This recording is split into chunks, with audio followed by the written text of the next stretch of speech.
to episode 175 of Coffee and Co-Read, your source for all things literary with Catherine and Kristen, where we believe there's nothing better than a hot coffee and an awesome book. Join us for our virtual book club where we take one book a month and dive into all the drama, adventure, and romance we can find. Hi, Catherine. Hey, Kristen. So we are starting a new book today. It is the first Friday of July.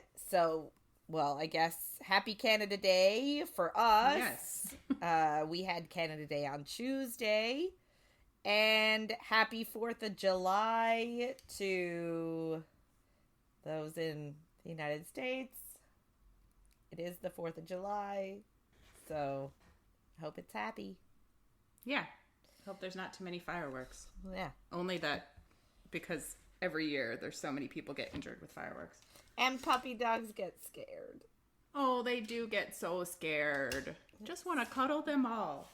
We need to get soundproof bunkers for the dogs. Like, fuck humans needing them for the apocalypse.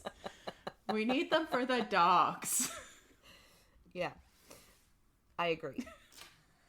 So. But, in addition to that, so it is officially summer break for me. Oh, yay! Yay! So now I get to be off for 2 months and twiddle my thumbs and be like, what am I even doing? Yeah. Reading. You're reading. That's true. I'm way behind on my on my goal.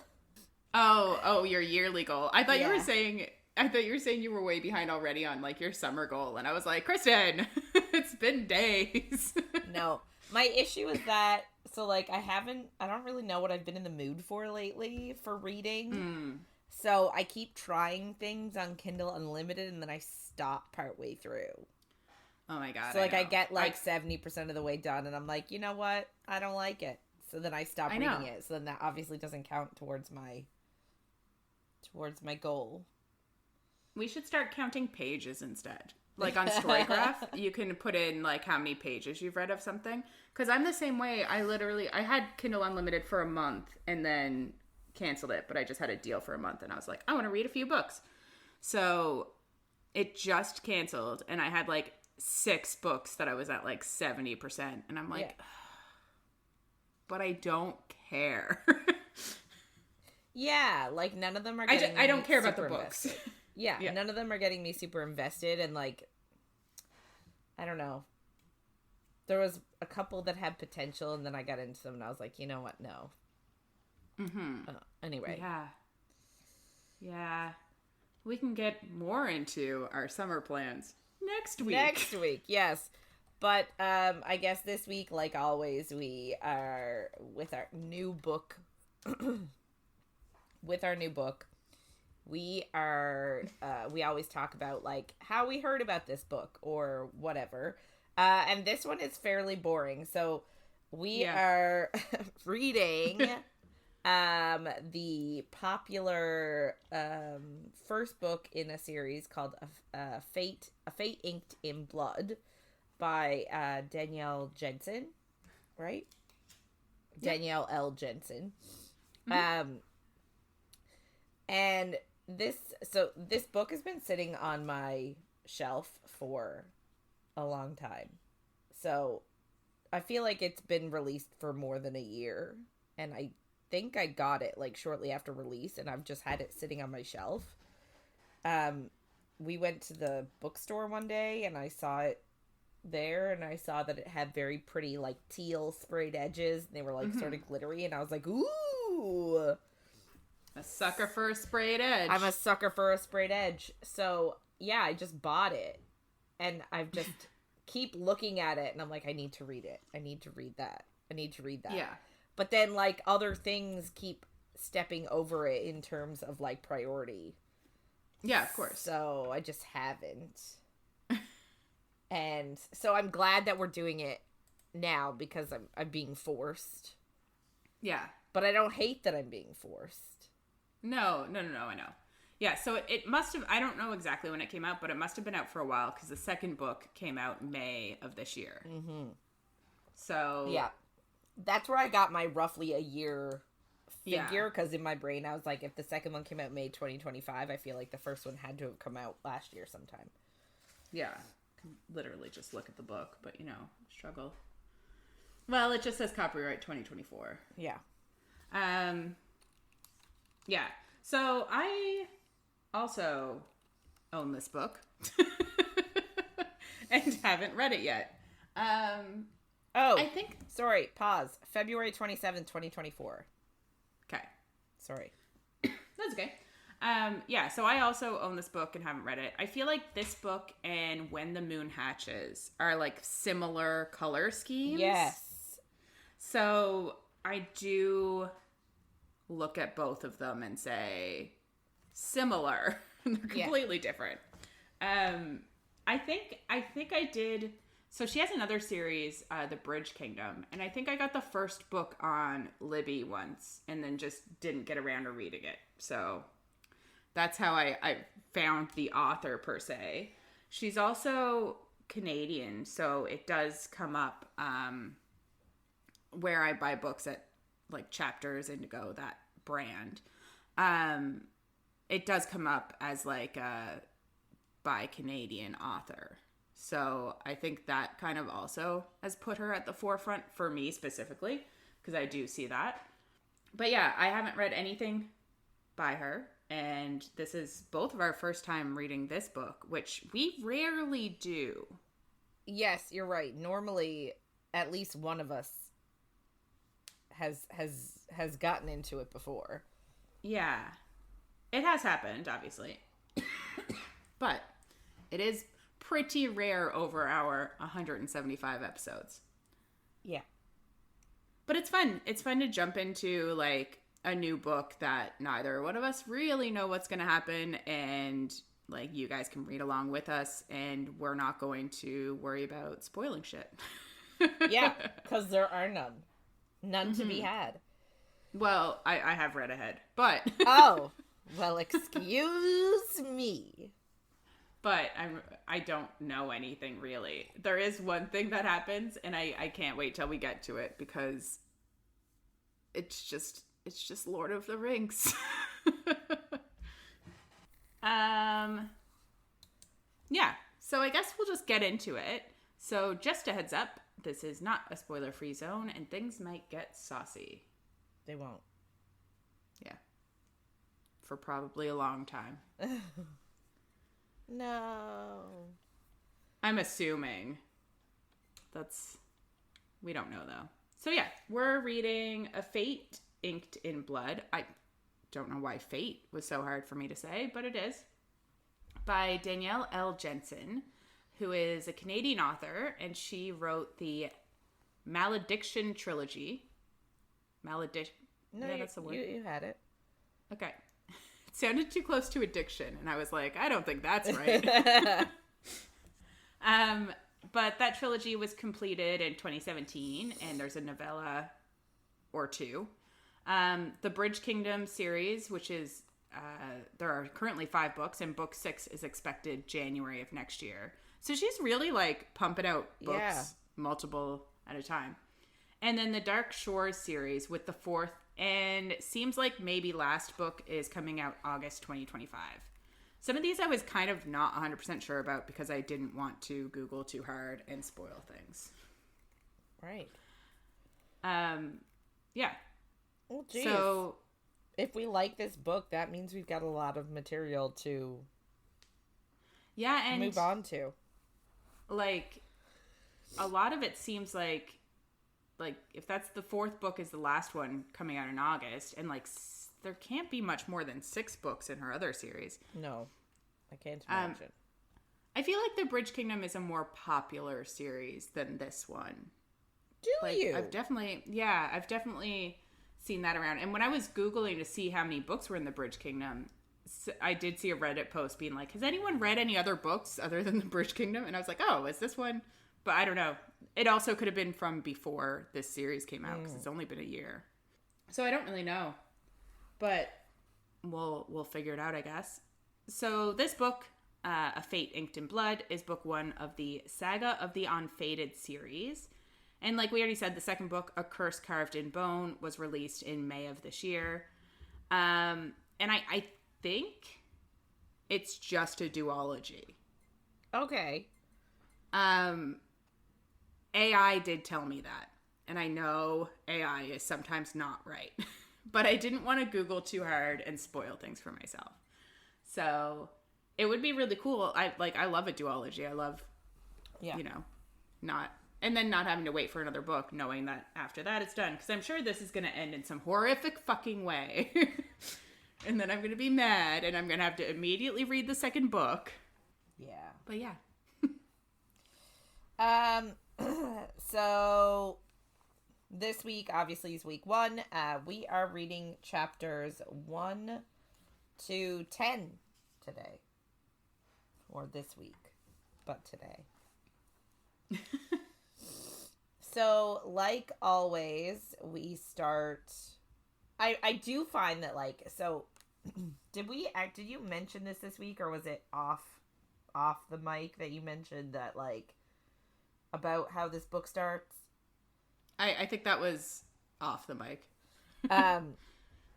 So, guaranteed this book does have sort of an odd beginning, because the very first line is my mother taught me so many skills to ensure that I would make a good wife.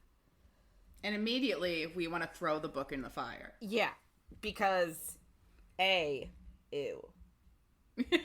Yeah, correct. And B, very, very quickly, within the first page, she is married. Yes, yeah. I thought you were going to say very quickly it's setting the tone of, marriage ownership and stuff. But it is. It is a very good line to give us that. It is 100%. Control, ownership. Yeah. Especially... Yeah. Yeah, this is very much a, it is a Norse-themed book. So very sort of Viking-esque, I would say. The gods are all, the Norse gods. So we get, it is sort of, Viking-ish. Yeah. So it is very much marriage equals ownership. I control you. You are mine to do what I want with. So it's sort of bleh. Yeah. Yeah. But it's fine, I guess. Yeah, because we assume it's not going to keep that up. I don't know. Fingers crossed. There's a lot happening. Yeah. So our main character, we don't really know her name yet, is with someone named Vragi, and he's being a dick. Imagine. Yeah. So she's gutting a fish, and he thought she was doing it wrong. So, I put hello mansplaining, because he was oh, you're not doing it right. And she's this is literally what I've been doing my entire life. I know what I'm doing. Yeah. But he was no, do it my way. Of course. And then we find out that is her husband, Vragi. And we're what the fuck is this book? Yeah. So, he's a big dick. He doesn't have a big dick. He is a big dick. We don't think. Well, we're going to assume no. Because he has a drop of God's blood in him. Apparently it's the god Njord. He got it at conception. So, when he was conceived. And that gives him powerful magic over sea creatures. He doesn't deserve it. No, he doesn't. But I actually really do enjoy the system, the magic system in this book. Yeah. I think it's really cute. Anyway, so he uses his magic to fill his nets full of fish. But he also uses it to deprive his fellow fishermen. And then he charges everybody double for fish, since he's the only one that sells them. So, he's a full-on ass. Yeah, of course he is. Yeah. And, no one says anything to him about it, because he's, the savior of their town. Apparently, so the town's name is Selveger. Guys, the names are going to be hard. We're going to try our best. Names are hard. Yeah, I think so. Selveger. So he saved them from famine 10 years ago because their crops just stopped growing. So he drew fish into the bay and used his power. So now everybody has fish to eat. So, like, he saved everybody. So now everyone's sort of, like, they have, like, a feast for him every year. Like, he's the savior of the town. But he's a dick. And now people sort of, like, roll their eyes at him, like, as he walks by. Like, people know he's being a dick. Yeah. They just don't want to, like, say anything because they're worried that he'll, like, stop bringing fish in. And, like, our main character even says, like, he might have used to be a good guy, but, like, the greed and the fame have really changed him. Mm-hmm. So, but she's also like, he does bring a lot of money to our home, and, you know, he takes care of my mother, so like, she thinks in her head that even her mom says that she should be grateful. But she hates his guts, and we learn now that her name is Freya. So our main character is Freya. Yeah. I'm also like, fuck her mom. Yeah. Her mom is very much like, let's accept life for what it is and be content with what we have. Yeah. We get some, like, of their conversations, I guess, but I don't know if we ever meet her. We don't meet her this week, which I feel like would be the time it would have happened, but yeah. So we also learned that Vragi's money is why her dad agreed to the marriage in the first place, even though Freya didn't want to. But then her dad goes and dies on the night of their wedding, so she can't even complain to him anymore because he's deceased. And then we also learn that she's been married for a year, so that's how long her dad has been dead. That's how long she's been married, and she literally hates her life. Yeah. Which is a shame, but, like, also definitely how a lot of women of the period felt. Like, you feel trapped, right? Yeah, definitely. So she does think in her head that she vows to endure it because it is keeping her family provided for. Which is, like, main motivation alert. Yes, yeah, oh yeah. So this is her biggest thing, is keeping her family safe and keeping her people safe. Yeah, she would never do anything to hurt another she would never do anything to hurt anyone that she cares about. So he's, like, complaining about her, and he complains that, like, oh, I guess beauty doesn't do everything. Like, you know, you're beautiful, but you're dumb and have no skills. And so then he complains that she also, like, in addition, you still haven't produced a son for me. However, little does he know that she's using a form of contraception. So she's using citrus, so, like, lemon juice, and a sponge. Which, like, I don't like when books give realistic options in case someone's reading it and thinking, oh, I can do that. This is possible. Yeah. Yeah. Like, that does worry me. And I know, like, it's not the author's fault. But I feel like they're trying everybody should be aware that education is bad on sexual things. I feel like they're trying to be historically accurate. Yeah, that's fair. It does worry me that, like, someone could read this and be like, this could work, and then end up pregnant. And then if they're in the States, God. In any, like, country where, you know, abortion is problematic and hard to, like, that, there are a lot of countries all over the world that have that issue. So, yeah. And I will say that these are two very common household items.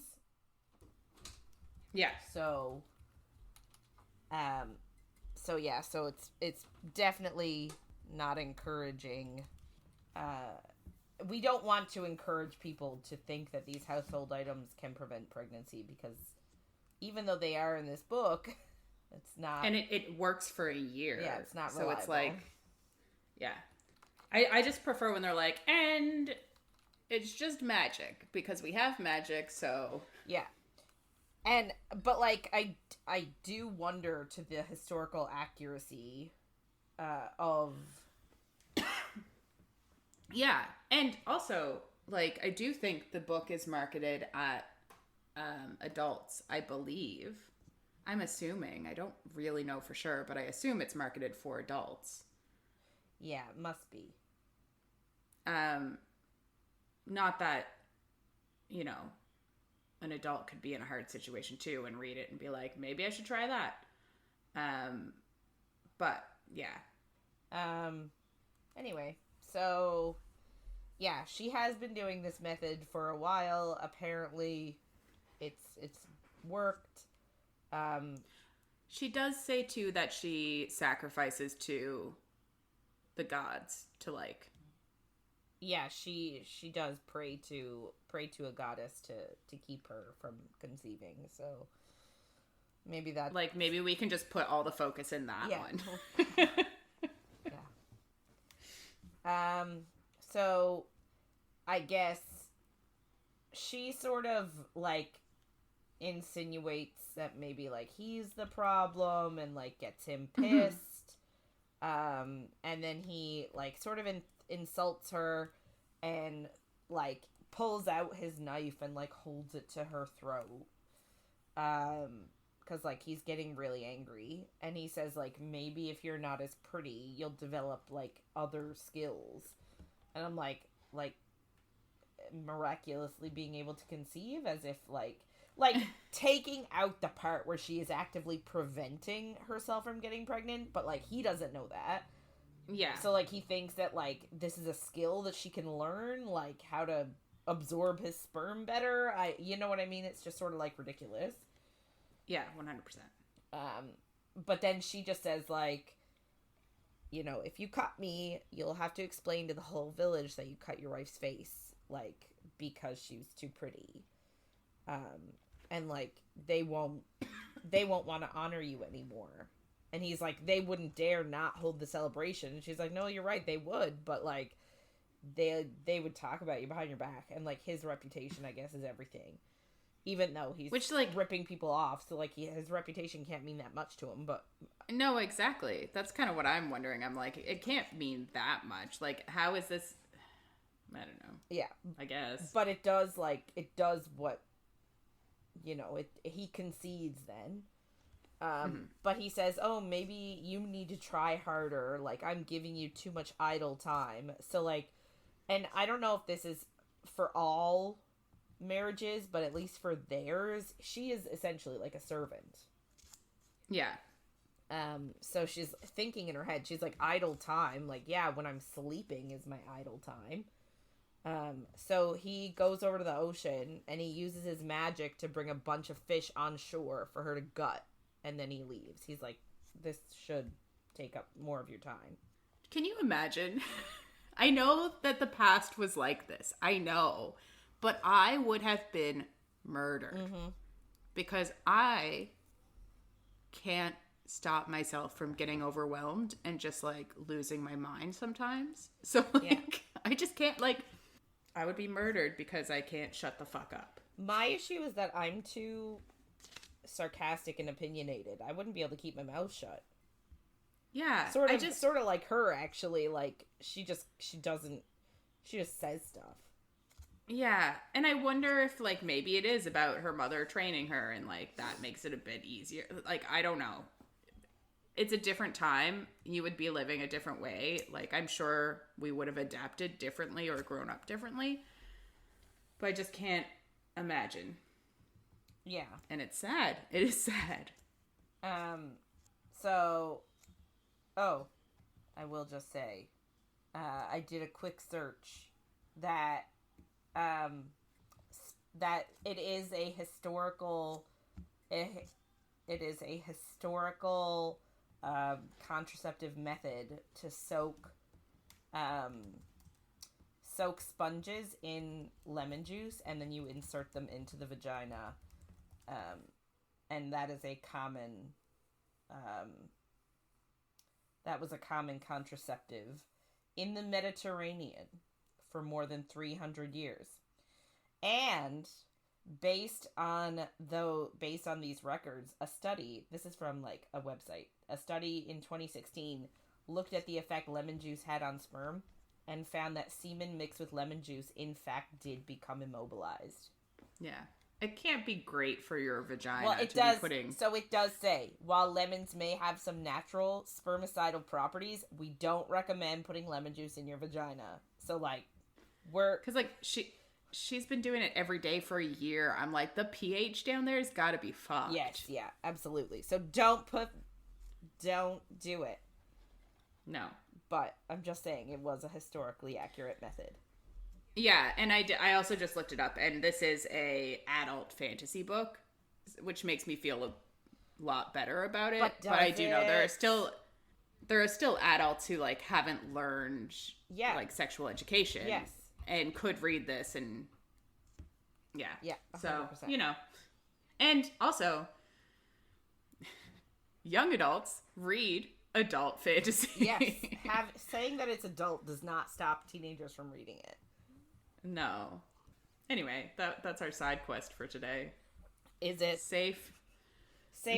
Not the only one. Safe contraception, people. Nothing is 100%. Yeah. So except for making sacrifices to the gods. No, that's not our stance either. No, dear God.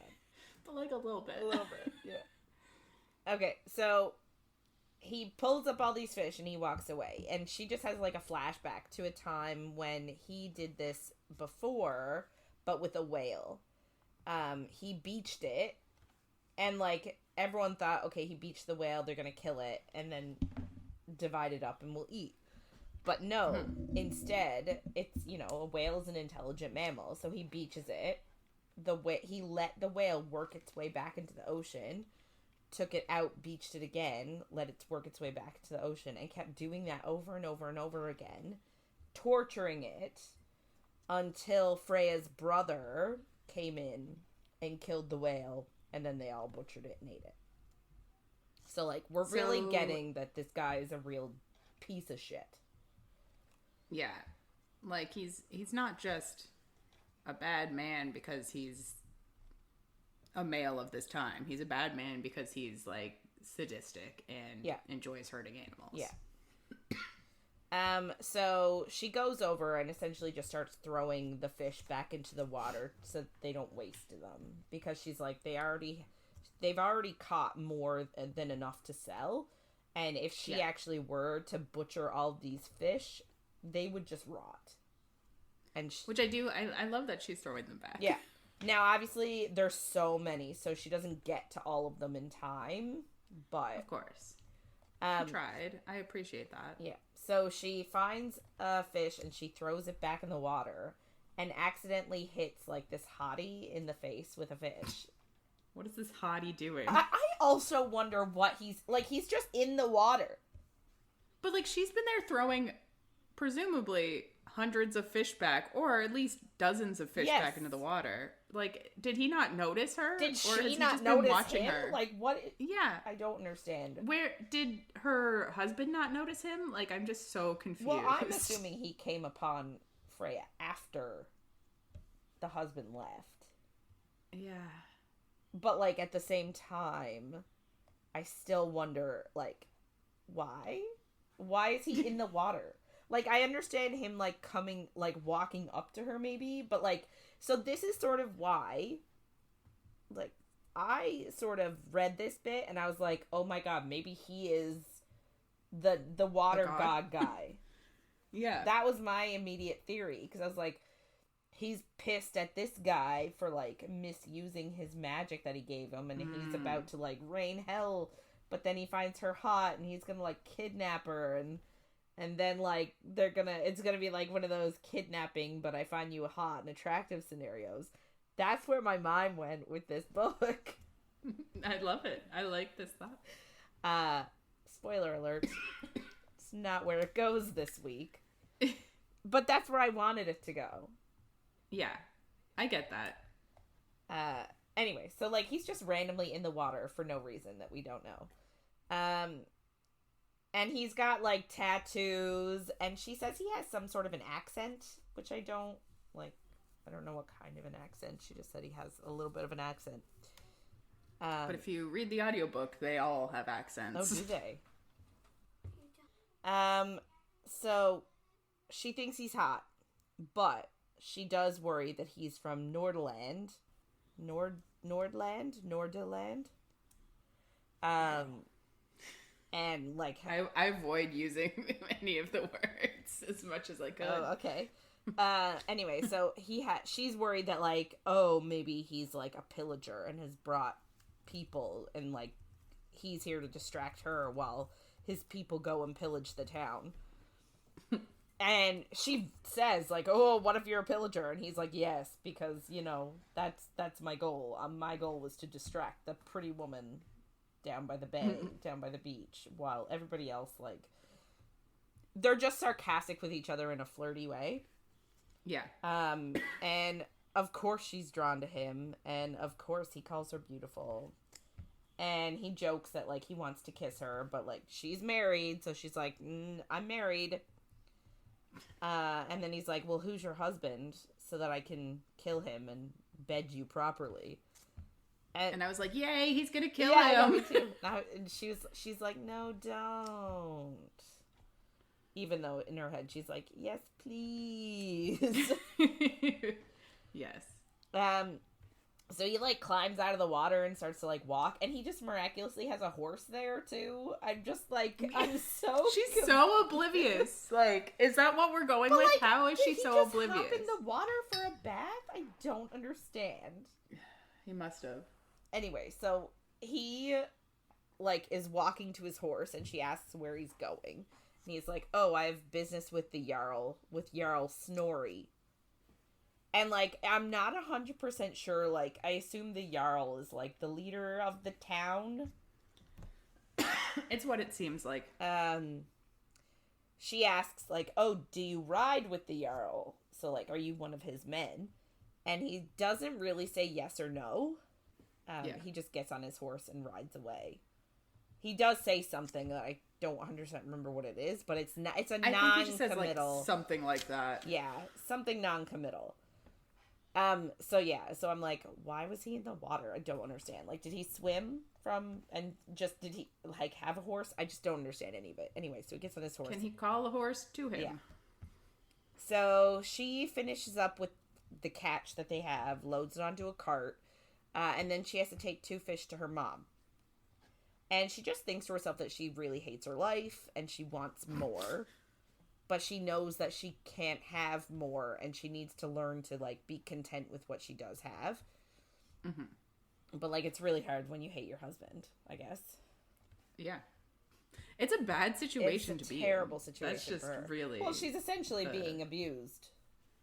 Mm-hmm. But I guess that's typical of the time period? Maybe not typical, but, like, not... It can happen. Not glossed over. Yeah.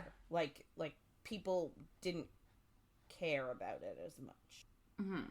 Yeah, because you are property. It is their right to just be like, and now you got fish all day. Yeah. Anyway, so she really wanted to join the Jarl's warband and fight to defend her town. Sort of similar to what her brother Gear does. Is that his name, Gear? Yep. Okay. Oh my god, I'm so much better than this than I thought. So she asked her father if she could join the warband, and he said she couldn't, in case they discover what she is. And we learn then that she has a secret, a curse. And I'm like, oh my god, is this going to be a running theme in the whole book? Are we, like, going to find out what her curse is? And it's revealed almost immediately. I know. And it's also like, of course, she's different. Yeah. So her brother comes upon her in the woods.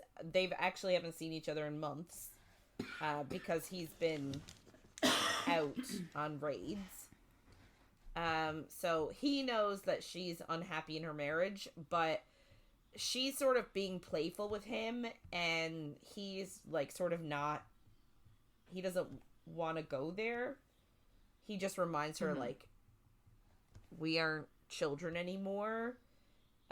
And he's like, the Jarl literally pays me year round to fight, when normally I think they're sort of seasonal employees. Yeah. And only fight in the summer or something. But yeah, because I think they were even saying like it's hard to have raids in the winter because the ice blocks the ships from coming in. Yeah, so even though he only fights raids are in the summer, he gets paid year round because of his relationship with Bragi. Because I guess Bragi is an important figure in town. Which is just so wild. Yeah. It's like, yeah, so you should be fucking grateful to your sister. Yes. More than you are being. Like, yeah, oh. What the fuck? None of her... I don't... See, this is what pisses me off, and we'll get into it in a little bit. I get really mad at family that don't show up for our main character, and then the main character is literally like, I do anything for my family. Yeah. It's like, what? What? Why? Yes. Because not her brother is like it, and also, like, we'll figure out there's some other members that don't show up for her. Which is kind of why I was asking about her mother. I'm like, is her mother, like, we don't see her this week. I'm like, is she better, or is she also just a piece of shit? No, I feel like she's probably just as well a piece of shit, because she's constantly telling her to be content with what you have. Like, if you stop dreaming, then you'll be happy. Like... Yeah, if you stop dreaming, you'll be happy. Right? What a wild thing to say. I know. Anyway. But yeah, I agree. Yeah. So, essentially her brother's like, the reason why I get paid and have money is thanks to your husband. So, like, you know, keep him happy. And then he's like, don't you want me to marry Ingrid? So Ingrid is her best friend that he is in love with, and they've been wanting to get married, but he needs money, obviously, to buy her from her father. Yeah. I'm just telling it like it is. Yeah, well, no, 100%, yeah. In addition, Vragi also pays people to take care of her mother's farm and, like, take care of the animals and the crops and everything. So, like, Vragi actually is doing a shit ton to keep their family afloat. Yeah, which I guess was why the marriage happened in the first place. Yeah. And, like, obviously Freya has a nice house, and, like, she can buy whatever she wants. So, like, her brother's like, you need Vragi. What would you do without him? And she's like, I don't need him. Like, I can make my own money and, like, go on raids and, like, take care of myself. But he's just sort of like, oh, Freya. Silly woman brain. Yeah. And it makes me wonder, like, the raid thing, is that a man-only thing? Or, like, is it a... she wants to go on raids and camp because she's a woman, or is it who she is specifically that her brother's like, no, you can't go on raids?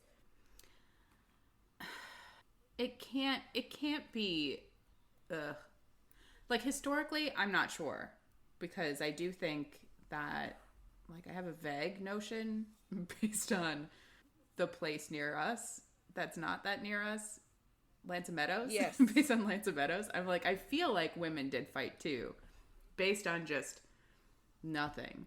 But I feel like there is some mention that women do fight in my part of it this week. I didn't actually make note of it, but I do think that there was, like, a vague mention of it. Okay, listen. So, from AI, okay, so take this with a grain of salt. While Viking women primarily had roles in managing farms, business, and families, some evidence suggests that a select number of women participated in raids and battles, possibly as shield maidens.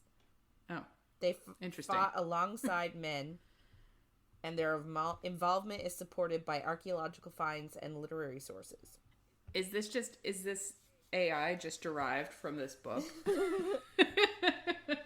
Shield maidens. Yeah. No, that's kind of what I got from my brain, based on very little. Yeah.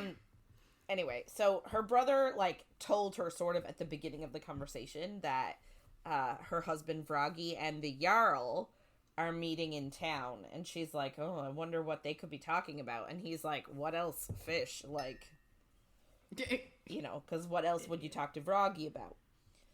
Yeah. Anyway, near the end of their conversation, they come thundering down the road on their horses, and Vroggy looks very smug.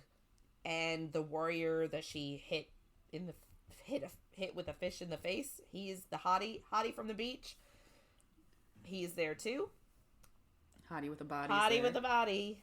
So the Jarl, like, talks to them for a bit and insinuates that Vroggy has told the Jarl that Freya would rather join the raids than be a wife. And he's like, well, let me see what you can do. Like, I want to see you fight. You want to join my raids instead of be a wife. Like, let's see if you can manage it. Yeah. And, like, he's obviously not being sincere. Like, you can tell that he wants to embarrass her, hurt her pride.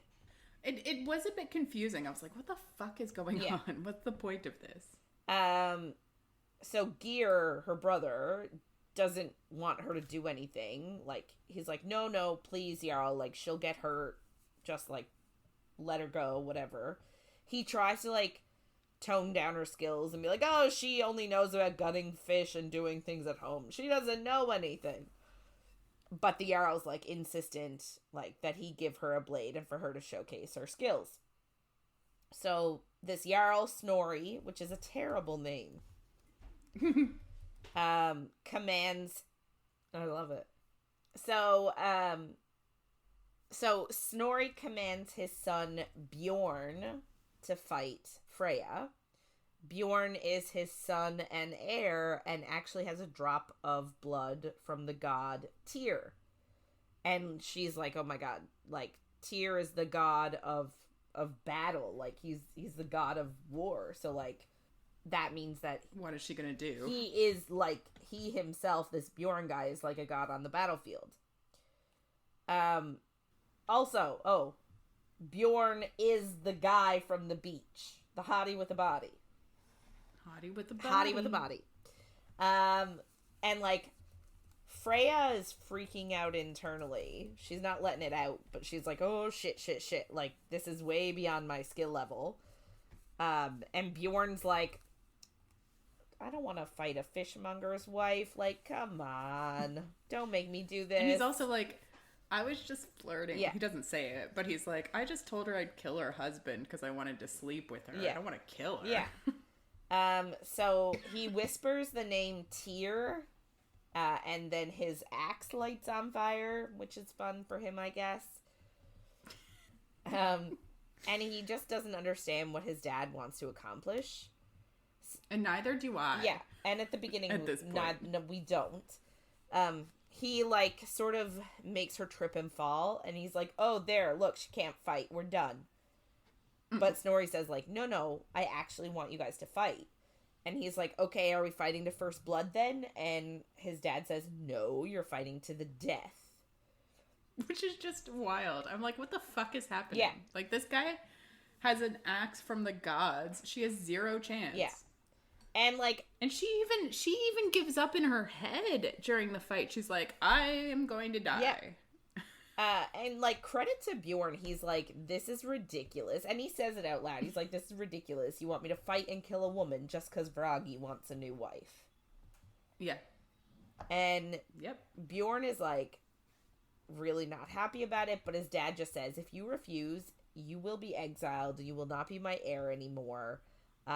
You'll no longer be my son, and I'll just get someone else to fight her. So, like, you're not gonna save her if you say no. Which, like, we kind of understand what's happening after we've read past this part. And I'm like, he should know what's happening. Yeah. Like, Bjorn? How do you say his name? Oh, I've been calling him Bjorn. Bjorn? Sure. I don't know. That's definitely wrong. No, I just... You're the one I'm trying to pronounce all the letters. It doesn't matter. I don't remember. I count on Catherine for the pronunciations because she actually listens to the audiobook where everything is accurate. Hopefully it's accurate. Well, I guess we could say with the author's intentions. Yeah. So, yeah. I don't know what my point was. I just had a panic attack about saying the name Bjorn, so here we are. It just reminds me Moving of on. Bjork, like that singer Bjork with the swan dress. It's 100% all I could think of too. Yeah. So, Gear, Freya's brother, is like, run! But she's like, I'm not gonna run. I'm gonna stand and fight and die. So, like... And then what? If she runs, then what? You fucking idiot. He is an idiot. So she asks, like, what does she get if she wins? And Snorri actually doesn't, like, laugh or anything. He just says, if you win, I will pull the armband, because I guess when they... I'm gonna say enlist into the warband, like into Snorri's service, they get an armband that shows that they are one of his warriors. So he's like, you win, I'll pull the armband off my son's body, give it to you, and you will sail with us next summer on the raids. And that's what she wants. And she also is like, I also want a divorce from Bragi. Amazing. And he's like, yep, sounds good. So they start to fight. And, like, there are a bunch of people. Like, it's not just Vragi, Snorri, and Bjorn and the brother. Like, there's a few of his soldiers around. And, like, they already have her respect. They're like, oh, yeah, way to go. Like, the fact that she's standing there to fight and not running and, like, willing to try. Like, the people there are already like, way to go, girl. Yeah. So she attacks, and, like, she does manage to, like, surprise him a couple of times, which was good. But he just, like, avoids her blows and, like, sort of, like, parries with his own. He doesn't have his whole heart in it, so, like, he's not full-on attacking her. Yeah, he doesn't want to kill her for no reason. Yeah. Fair. But he does, like, he does put his axe into her shield, which lights the shield on fire. It's a wooden shield. So, like, she keeps holding it, but it's on fire, and she knows that eventually it's gonna burn through and hurt her, so, like, she's gonna have to drop it, but she doesn't want to drop it because it's her, like, lifeline. So they're, like, talking through the fight, and, like, talking to Snorri and everybody, too. And Freya asks, like, what is the point of this? Like, what will Snorri gain from from her death? And he's like, I won't gain anything from your death. And she finds that really weird, because, like, why do all of this if he's not going to gain anything? And honestly, I just thought that it was Vralgi being, like, a piece of shit. Me too. I was like, oh, he wants her dead, so they're going to kill her. And then I was like, but... then what happens to the rest of the book? Yeah, 100%. So Bjorn sort of, like, adds in that this must be a way for Vragi to have bigger men punish his wife for his own failings beneath the furs, aka in the bedroom. Really? Yeah. And Vragi's like, I plow her nightly and she still isn't pregnant. And I'm like, ooh. So she puts up with that. And she actually mutters that lemon juice made it so his seed, like, wouldn't take root. Or she says, she's like, yeah, lemon juice worked wonders. Yeah. And then Bjorn laughs and is like, the world is obviously better off without your children if you don't know why your woman tastes of lemons. Which obviously we all knew where this was going. I low-key loved this moment because he's like, if you went down on her, like, you would know why that she tastes of lemons. But Freya's like, wait, what? Like, has no idea, like, why would he taste lemons? Yeah. And I don't love her obliviousness. No, but Bjorn notices that she is sort of, like, startled, like, what? Taste? What? And he's like, obviously you were doing it wrong. Like, to Vragi, like, you were obviously doing it wrong. So Snorri yells at his son to shut up and just kill her already. So the fighting, like, intensifies. And Bjorn disarms her, and she falls over, and she only has her burning shield left. And she is terrified. And when the killing blow comes, she instinctually calls out for Hlyn. Lynn. What? Yeah, it just pronounced like Lynn. Lynn. No Hlyn. Yeah. Yeah. There's an H at the beginning. I know. And I listened to it before I read it, and then I was like, oh shit, that would be hard. Yeah. But it just sounds like Lynn. Okay. For Lynn to protect her, and she thinks that this name has been forbidden to her all her life. And I'm like, it has, but we find out later that she's used it a lot, like, so... Yeah.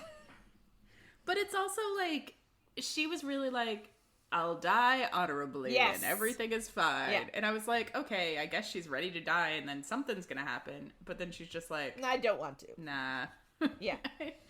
It is, yeah. So her shield becomes this, like, silver light, and Bjorn throws his axe at it, and somehow the axe bounces off and causes a reverberation, and he, like, is thrown back 12 feet.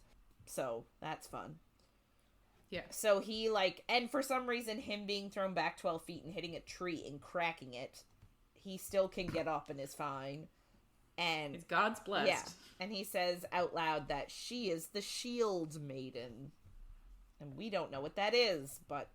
No. Then, Vragi admits that he knew about it all along. Or not all along, but he knew she had been hiding her magic because she went out once or she sneaks out frequently. Sounds like, yeah, very often. Frequently. And you're like, you are dumb. And he thought she was cheating on him, so followed her and I guess saw her practicing with her magic. And then Snorri admitted that he didn't actually want Bjorn to kill her, but force her into so much terror that she showed her magic. So, like, he just manipulated both of them. Yeah. So, Snorri tosses Vragi some money as compensation for his lost bride. And it's like, everyone's witness to this. Like, he's giving her up. And Freya just... This is all a divorce entails. It's just like, here's some money, I have your wife now. Yeah, seems like it. Wow. Freya calls him a fucking greedy prick. Love and it. he tells her that she should be thanking him because she'll be the second wife of the Jarl. So this is Snorri. And I'm like, in my head, I'm thinking, is the first wife still alive? We do find out. I'm thinking many things. Yeah, we do find out later that yes, she is. But, like, is this a polygamous sort of thing? Society. Like, do they normally take more than one wife? Like, I don't really get it. But, anyway, he's like, yeah, you should be grateful. You're going to become his wife, and you're going to go out on the raids, just like you wanted. And then Snorri admits that there's this prophecy that a shield maiden, birthed the night of a red moon, aka her, would unite the people of Skaland beneath the rule of the one who controls her fate. So the biggest thing about this book is that everybody's fate is already determined by the gods, except those with a drop of god blood. They are unfated. So their fate is their own to make. So this makes everything so confusing. It's automatically it is sort of two opposites. It's what's that word? Don't know. Like a jumbo shrimp. Juxtaposition? Yes, thank you. No, that's not the word I'm looking for though. No, it's not. But there's a word. Jumbo shrimp made me think of it. Oh, you're saying word? Okay. I thought you were saying jumbo shrimp because it sounded similar. No. But I get it now. Jumbo and shrimp. Yeah, like the opposites. I can't remember what the word is. Oh God, you killed me. Anyway, I will use your word though. So like no, but it doesn't work. It's not what I mean. What is that? Don't know. Oxymoron. Yes. Thank you. So, like, it does feel a little bit oxymoronic because she is unfated. She writes her own fate because she has a drop of god blood, and yet the person that controls her fate unites Scotland. But, like, she controls her own fate. So is this her? Like, she will unite the people of Scotland. Yeah, that's a good point. Because we don't know what that really... Yeah. Interesting. Anyway, so because her fate is based on her decisions, and Snorri wants to marry her and be her husband, therefore controlling her, he is therefore controlling her fate, and therefore he will be a king. So he just wants to own her and therefore, like, be a king. The one thing that sort of bothers me about all this is that they are relying on faith, because they're literally everything is about this prophecy that was spoken by a seer, and seers have a drop of Odin's blood. Mm-hmm. And so, like, they're literally like, oh, well, the gods said it, so it must be true. And we do get at other points in this book that, like, seers say things and they usually don't make sense until later. Yeah. So it's like, why would you just assume that everything you think is right? But I guess if you're a jarl, if you're in power, like, everyone's going to be yes-manning you. Yeah. So. But it does seem like there should be some, like, I don't know, should use his brain a bit more. Yeah. Anyway, so this is why her dad wanted her to keep her magic a secret. So, like, we literally found out she was cursed and had a secret, and then, like, 5 pages later, this is her secret, and this is why she had to keep it a secret. Because he knew that, like, if people knew that she was the Shield Maiden and that she was born under a blood moon, then she would be, like, everyone would want to go after her, so that they, for their own ambitions. Yeah. So she says, like, no. She's like, no, I no thank you. I don't want to be... She doesn't say no thank you, but she's like, no, I'm not doing this. But Snorri just says, well, technically it's not up to you. Your dad is dead, so it's up to your brother. And why are brothers so shitty in the books we've read recently? No, I don't know. It's unfortunate. Yeah. Because then Gear actually starts off half decent. He's like, no, like, if my sister says no, it's no. Mm-hmm. But Snorri essentially threatens his place in the warband, which is his dream. And then... It was her dream, too. Yep, and then Bragi's like, oh, I'll just use this big, like, bag of coins I just got, and I'll go talk to Ingrid's dad. He's looking to make a deal. So, essentially, he's like, I'll take your... He's like, I'll take your payment for my wife and go buy another wife. Yeah, and it'll be Gear, the one person that Gear loves. Yeah. So Freya's like, well, shit, I don't want my brother and I don't want my bestie to suffer. Mm-hmm. So she's like, fine, I'll agree to this, but my brother has to keep his place in the warband. Like, you can't kick him out. Mm-hmm. And Snorri's like, okay, does everyone here is a witness, everyone agrees, and they all say, like, yeah, we agree, except for Bjorn. Bjorn doesn't say anything. So Snorri exclaims, he says, like, even though you still have a place in my warband, I still have to punish you, because you've known I've been looking for the Shield Maiden for ages, and you didn't tell me that your sister was that Shield Maiden, so you're obviously not loyal, so I've got to punish you. So he goes to, like, swing his sword, and Freya, like, runs to stop it and get in the middle, but Bjorn then grabs her by the waist and, like, holds her back to his front and doesn't, like, let her intervene, and just whispers, like, he's not gonna kill him. But he does swing, and he slices Gear in the shin, which is an odd place to, like, break a bone. Yeah, but then he can't walk, so he's gotta go lie in bed. Yeah. So he, like, Gear does, like, he stays steadfast. He doesn't say anything. He doesn't make any sounds. He just like, he takes it, and Snorri just tells him, like, you can rejoin us when you can walk again. Mm-hmm. And then Snorri tells Freya that she will be sought after once songs spread that she has been found. So it seems like this is how they communicate with other communities. They mention frequently there's this, like, woman on a horse who, I don't remember the name of her, but she's like the bard. I think bald. Yeah, I don't think we got her name yet. No, but I think the term for her is bald, Bald in this book. It's like a bard, but a bald. Yeah. Yeah. I think, there's different names based on different things, I think. Yeah. But right before the fight, I think the Jarl was like, make sure you pay attention to this, because you're going to be writing a song about it. Yeah.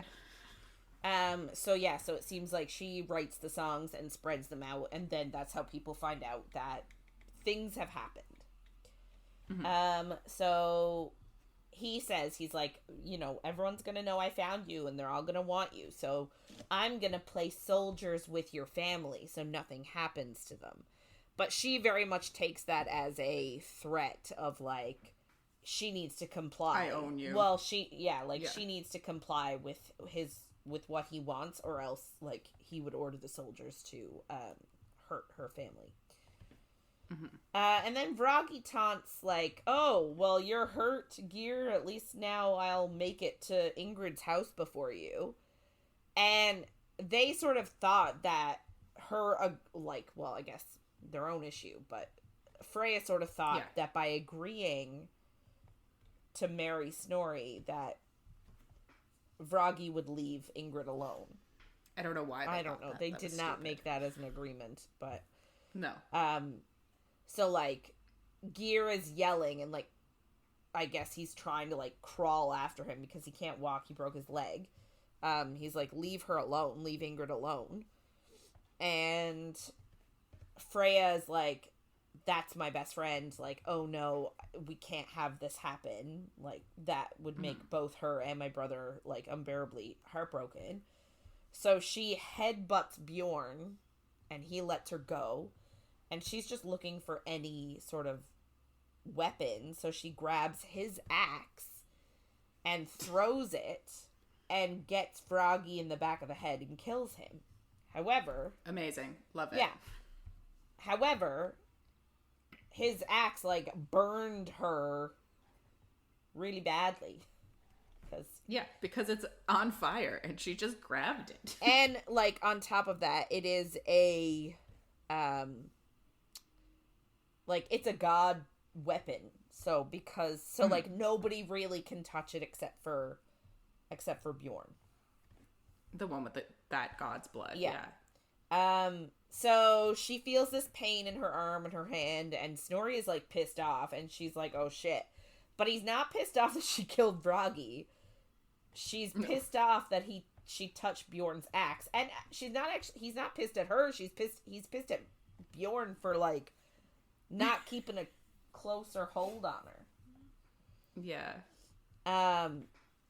So yeah, apparently nobody else can touch Tyr's fire without getting hurt. And so Bjorn has this, like, salve in his bag, and her hand is, like, turning black. And he's like, we have to get you back to Halsar to heal you. So Snorri sends Gear, he's like, get back to your mom, let her take care of you, and we'll see you when you can walk again. And Bjorn puts Freya on his horse in front of him to ride, which is like, ooh. Her and Bjorn, like, flirt some more, even though she's in a ton of pain. But he puts the salve on, and it helps, and it makes her fall asleep. And he tells her he won't let her fall off the horse before she passes out. Funny. So she wakes up. Bjorn is taking her off the horse, and they're in Halsar. And I'm like, is this the same town? Is it the next town over? I don't really understand, like, the geography. Yeah, I don't really either. I know it's less than an hour away. Someone says that to her at some point later. So, like, it can't be that far. But the Jarl is her Jarl, whatever town she lived in. So, yeah. I guess this is just where he lives, but Well, because, like, he's... Ingrid ends up, spoiler alert, Ingrid shows up at some point. So, like, how, you know, I guess she must have walked, but, like... I think it's an hour away is what the healer says that to her, I think. But I don't know if it's... They have another conversation at some other point. Okay. So, a woman is, I want to say welcoming, but not in a nice way. Like, she's there to welcome them to the house, but she's not happy that they're there. Yeah. So, like, she's angry-ish, 20 years older than Freya, and she is introduced as Snorri's first wife, Ylva. Not Bjorn's... Ylva? Yeah. Sure. Not Bjorn's mother. Yes. So we don't know who Bjorn's mother is, but it's not this person. But she's like... So we're like, does he have multiple wives? Yes. But she is not, obviously, not happy that Freya exists and is there. Mm. So Bjorn brings Freya into the hall, the home, lays her on a bed, a pallet, I don't know. So... Some furs, yeah.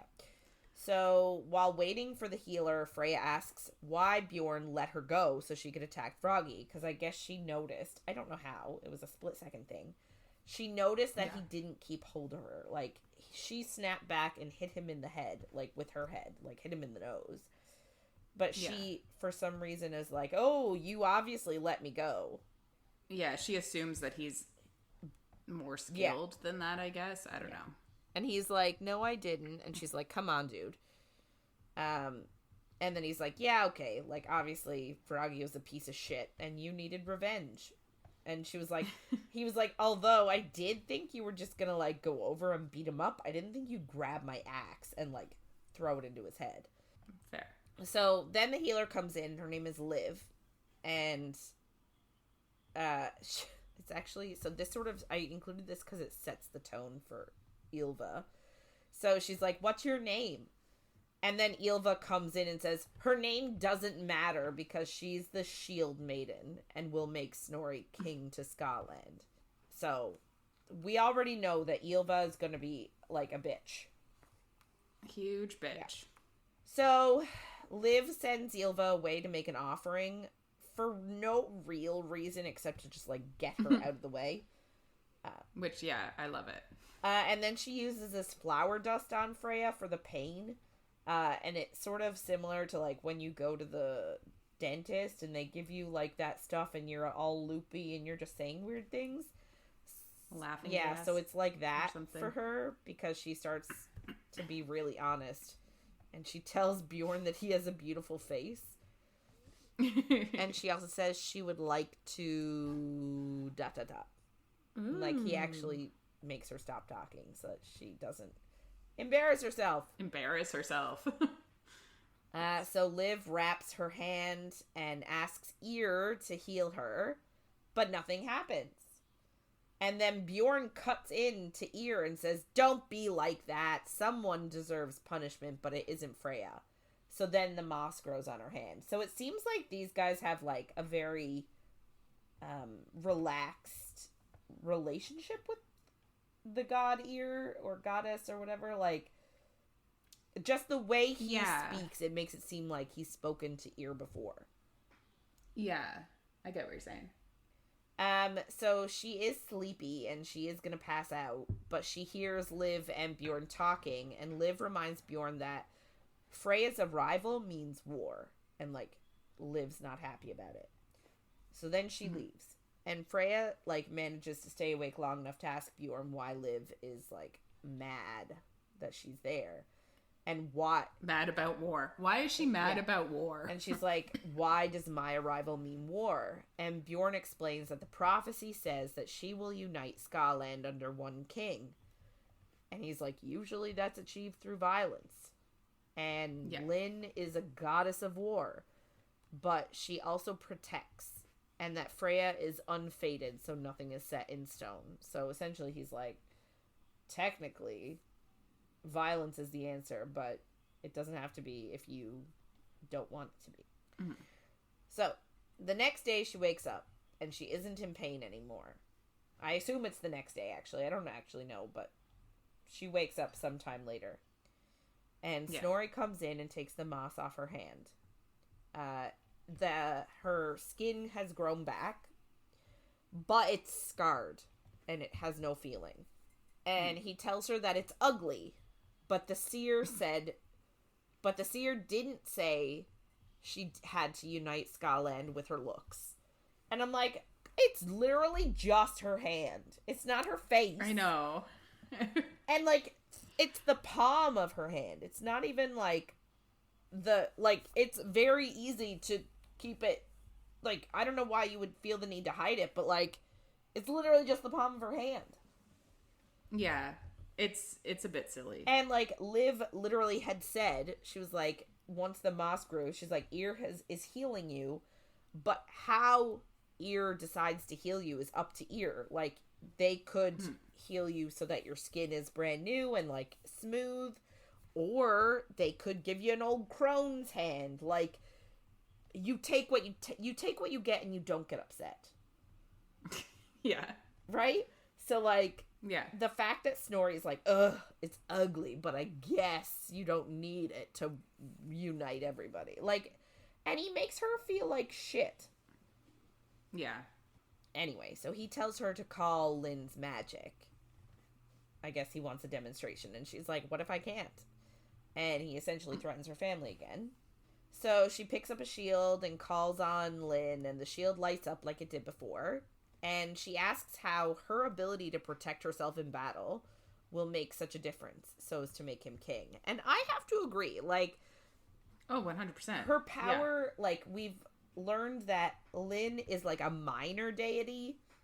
Like, she's not one of the super powerful ones. And I'm like, she can turn a shield into, like, a really good shield. Like, how is this helpful? Yeah. But, like, he just says, the seer told him it was so, therefore the gods have seen it. And this is sort of what I don't like about it.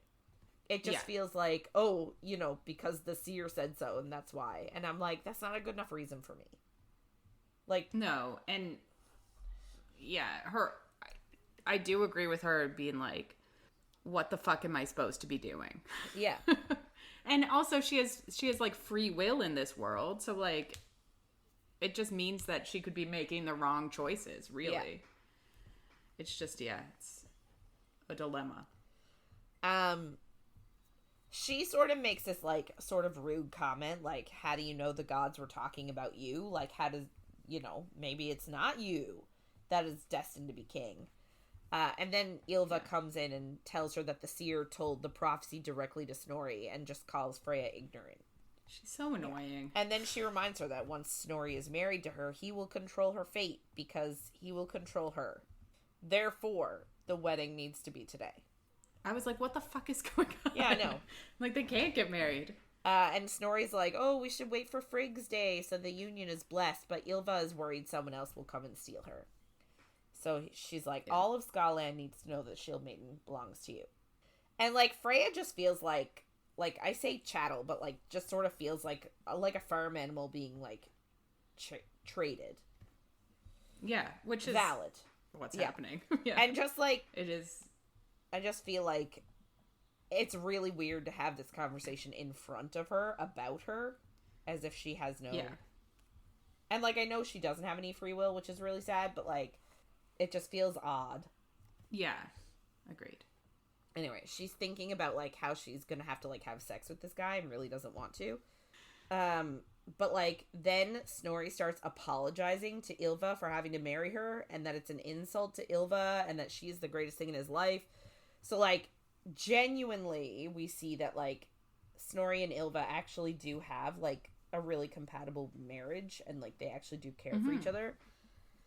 But, yeah, I guess Ylva replies that, like, you're gonna need the strength of the nation for when Harold crosses the strait to fight them, because they're not strong enough. So we don't know who Harold is. He's like a guy in another land. Yeah.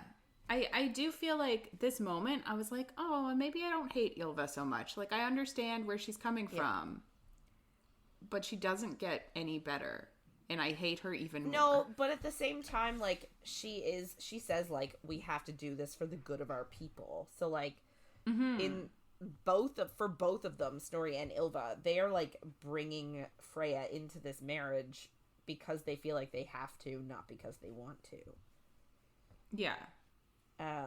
Anyway, so it is a moment of tenderness and sadness for them. So Freya then is bathed and she keeps thinking about the seer's prophecy, and then we get the explanation that seers have the blood of Odin and they speak with the knowledge of the gods, even though it's often unclear. It's explained then that the gods gift blood at conception. Sometimes they actively participate. And I'm like, so threesome? Or like, yeah, just... They take over someone's body? Like, what does actively participate mean? I would like to dive deeper into that tidbit. But they also only need to be present. And I'm like, present like watching? Are they visible? Are they invisible? Like, what's going on? I'm guessing invisible because that was her case. Like, no one knew that she was goddess blessed until she was 7 years old. Yeah, it just makes me wonder, like, is he just sitting in the corner, active? Like, watching? It's just weird. Like a cock. Yeah, it's like, if they're active, would you know? Yeah. Where is the consent line here? Yes, yeah. Well, I assume if they're an active participant, like, either they're in a threesome, so, like, everybody is consenting. And, like, to be fair, if a god came to you and said, I want to bless your child, let's go. Oh, especially in this world. You'd be like, yes, okay, let's do it up. Yeah. So, you know, there's that. But, like, I just think of, like, some creep standing invisible in the corner, like, watching two people have sex, and I find that weird. But, anyway, it's fine. So, she thinks back to, like, her figuring out she had magic. So, she was playing with Gear, and they were, like, play fighting, and he was winning and was, like, hitting his stick on her little shield. So, she called out Lynn's name, because I guess, like, when you're a kid, you want to find out if you're God blessed, so you call out all the different gods' names to figure out if you are. Mm-hmm. And, like, she'd just forgotten that Lynn existed, so this was just a spur-of-the-moment thing. Oh, Lynn! Like, just kids playing, right? Yeah. And so her shield turned that silver, and then same thing happened to Gear as to what happened to Bjorn. Her dad, like, was there and, like, freaked out and told her to never say that name again, and then told Gear to never tell anyone what happened because his sister's life depended on it, and, like, terrified them. Yeah. So she didn't use the name for a long time, but eventually her and Gear would go train. So, like, this is what I mean. So, like, it was forbidden to her, but she went to use it in training all the time. Yeah. Anyway, and then her dad caught her and her brother at, like, training, and her using it in training, and he was irate. And she didn't really understand why she had to hide her magic when no one else does. And her dad just told her that she is Lynn's only child. So, like, there's no other shield maidens in the entire world. Mm-hmm. And she was born under a blood moon, and if she reveals herself, men will fight over her and use her, essentially, until she's dead. So, her dad's just trying to protect her, and obviously that means that he knew about the prophecy, because her dad was also one of Snorri's, like, most, like, trusted and honored men. Yeah. So he knew that Snorri was looking for this shield maiden, knew it was his daughter, and wanted to keep it a secret. Yeah. The way you said that, it does make me wonder, are there, like, multiple gods blessed for other gods? Yeah. I wonder if the other gods have more than one child.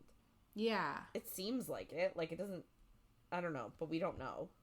It also feels weird because they're like, oh my god, being gods blessed is so, like, miraculous.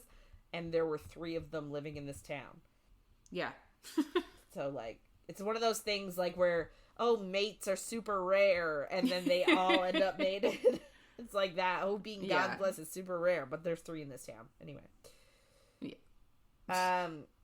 So she also felt guilty that she feels guilty that her dad didn't listen to her dad.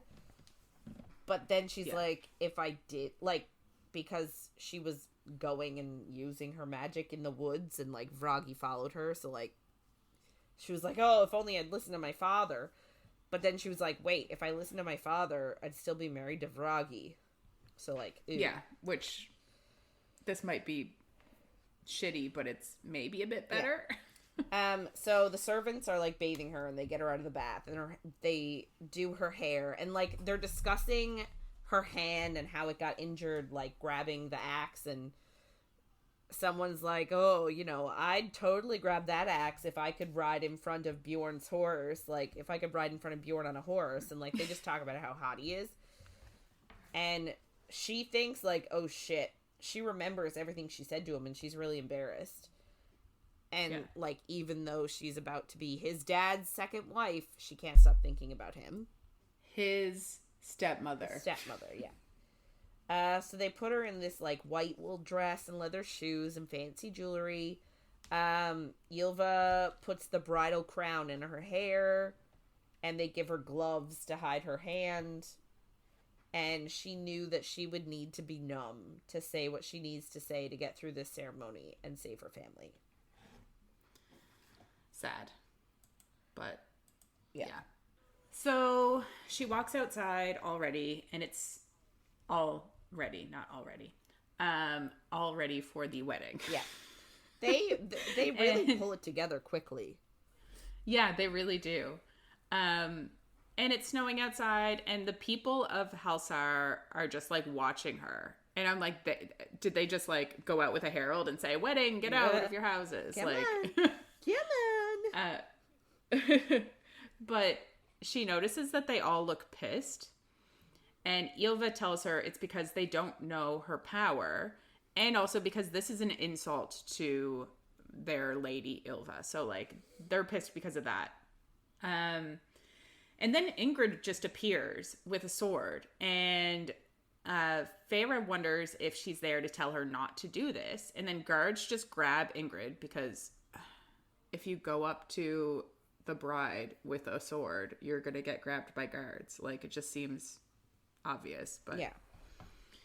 Okay. Freya tries to tell them that she's a friend, but Ylva says that now that people know who she is, she can't be sure, like, that anyone's a friend. And it's like, fuck off. And she also calls Freya naive, but Bjorn is just like, Ylva, she's a widowed woman. Yeah. She's not a child. Like, stop treating her like a child. She's was married for a year. Now she's widowed because she killed him. She killed her own husband, but still. Yeah. Yeah. It's just like, she's really condescending, yes. And it's super annoying. Yeah. So Bjorn asks Ingrid's name, and then he's like, oh, are you the one that Geir is so desperate to wed? And he's like, Geir threw his sister to the wolves, and he's like, you could do better than him. I love it. Which is just funny. Yeah, me too.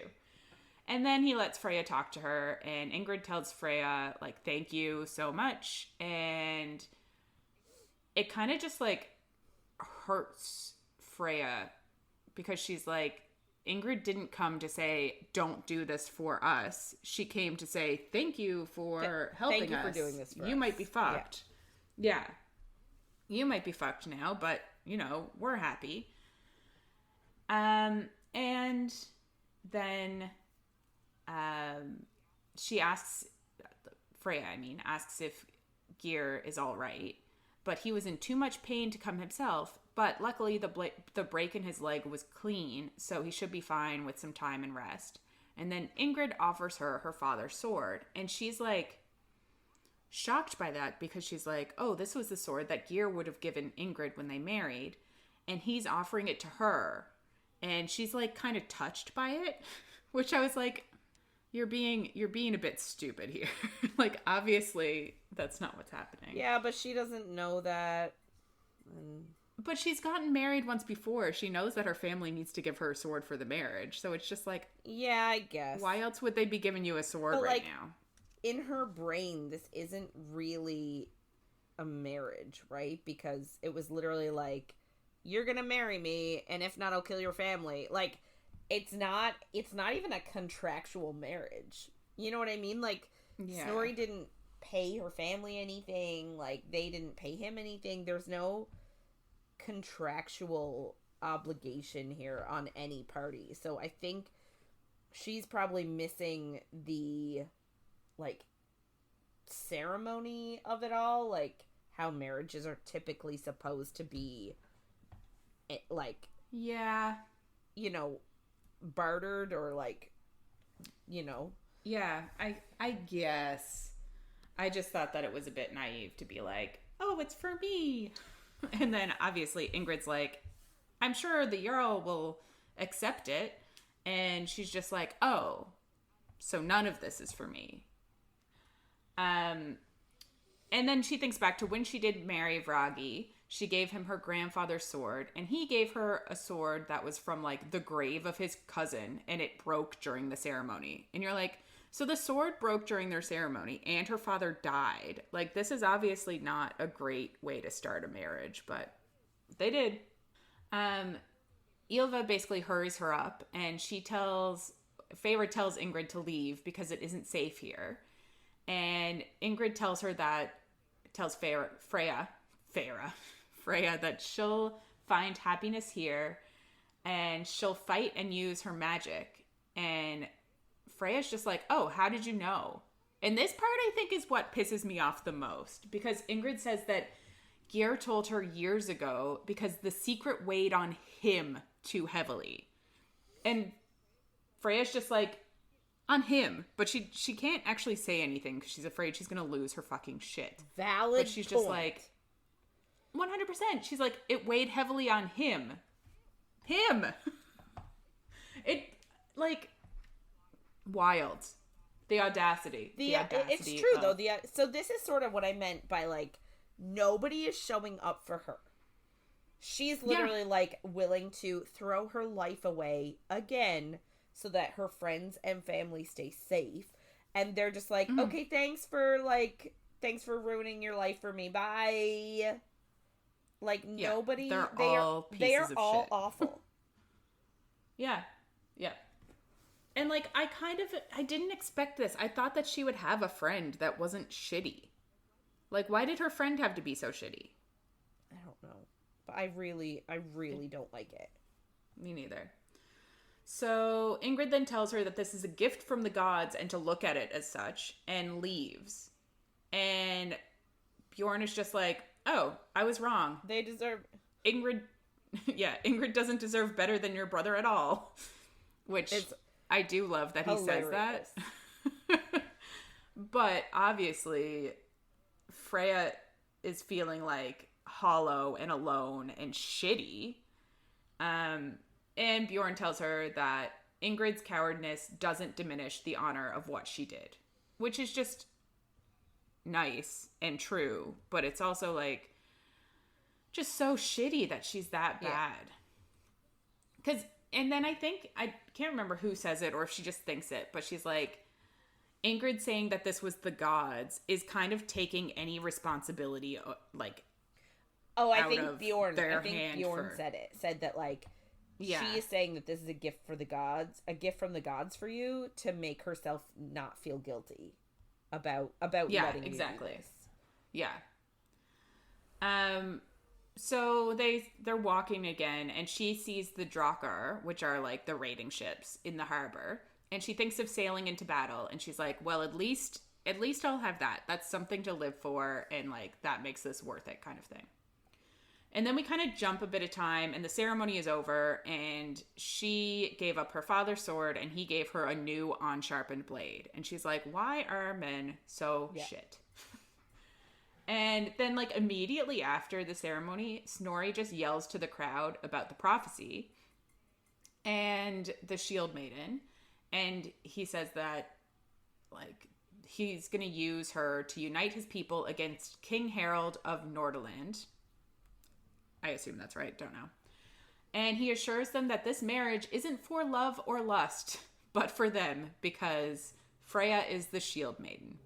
And you're just like, everyone's just disrespecting her at every fucking turn. Like, I get it. He's trying to, like, comfort his people that, like, yeah, Ylva is his love or whatever, but it's just yeah, shitty. because we do get that, like, the people do love her.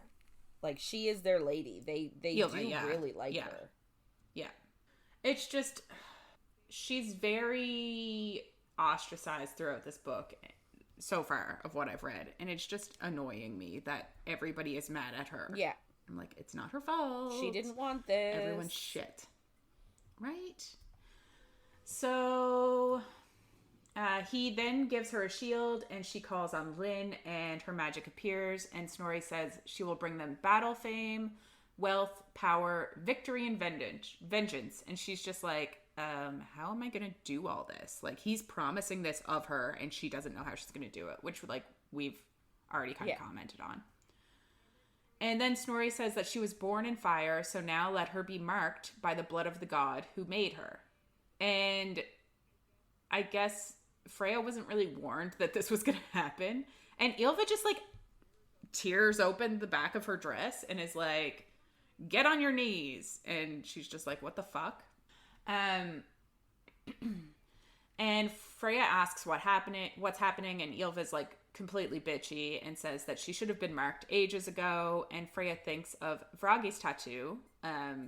He was marked with a fish from a ritual immediately after his magic appeared. And that's, like, normally what happens is after your magic appears, you get marked. But she's never seen the ritual because Vragi was older than her.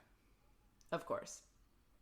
So Ylva tells her to bare her flesh then, and she doesn't want to, but, like, she has to just pull her dress down in front of everyone and is just topless there. And it's like, this is not demeaning at all, but cool.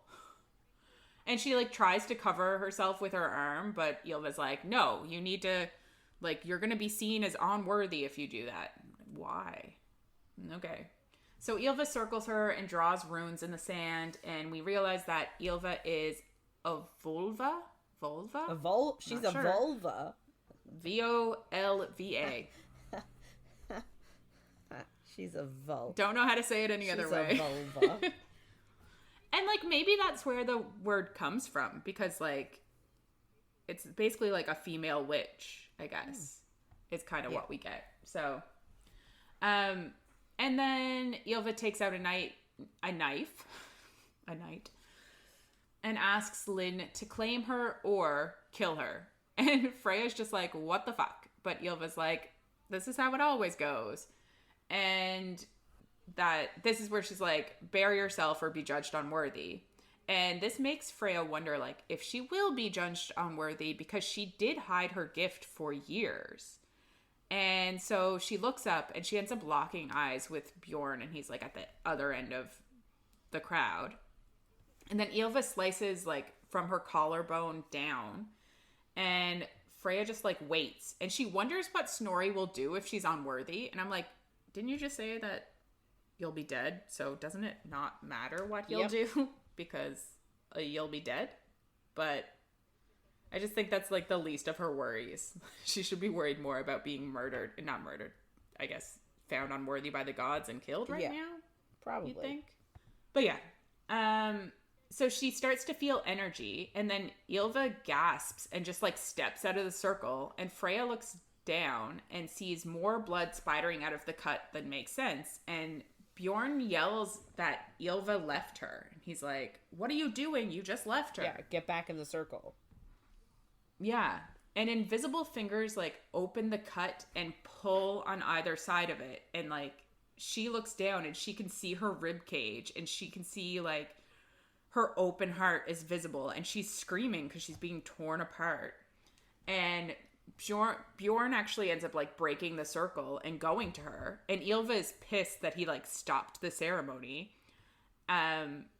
because, like, after he broke it, Freya just looks down and she's fine. there's not even any blood there. There's just like a tiny little white scar where Ylva made the mark. And Snorri then asks if Lynn claimed her. And on the back of her left hand is a shield. And he's just like, amazing, I call for a feast. So then like the crowd kind of scramble away. And Ylva then holds up her right hand and shows Snorri another tattoo. And it's on her palm. And it looks like it was there before the burns. So now that her palm is scarred, the tattoo is unrecognizable. And we get that no one's ever heard of a second tattoo. And Ylva blames Bjorn for like stopping the ceremony for it being unfinished. And Snorri then is like, well, what did you guys see? Because obviously Ylva and Bjorn and Freya saw something that nobody else did. And Freya says that she was torn in half. And Bjorn says she was being fought over and they would rather she die than lose her. And it just kind of makes me wonder, does she like have the power of two gods? And that's why she got two tattoos? Oh, that's a... Oh. But like there's no... I've not seen anything else. No, and... to make me feel like that. Well, and like, she said that she literally called out all these other gods' names to try and find, like, to try and see if she had magic as a kid. So, like... Yeah. You'd think she would know, but it is just kind of interesting of, like, nobody ever gets two tattoos. And it's like, well, why does she have them? But we don't know. So then Snorri calls it a warning and says that Bjorn must sacrifice to keep Freya safe. And Bjorn is just like, you're grasping at things, and he refuses. And he walks away, and Snorri just says he'll come around, and then they go to the feast. Luckily, I guess before she like walks into the feast, servants just like fix her dress because they tore the back out of it. She's like, this seemed unnecessary, but it's fixed. And she's being scrutinized by everyone.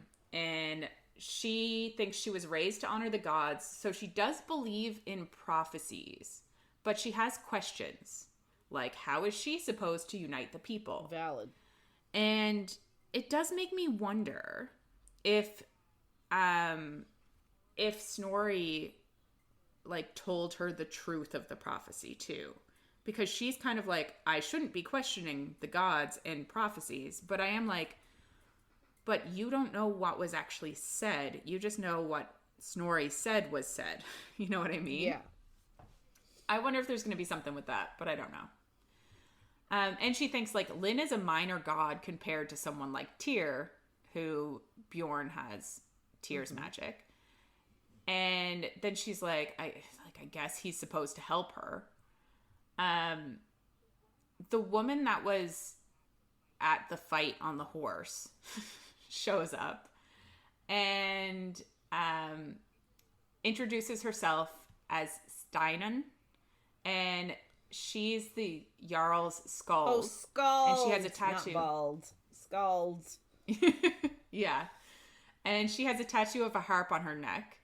And we get that she's blessed by a god, and Skald's songs transport people into the moment. So it's kind of like a storytelling device, but where she's got god power, people can actually see it, which is interesting.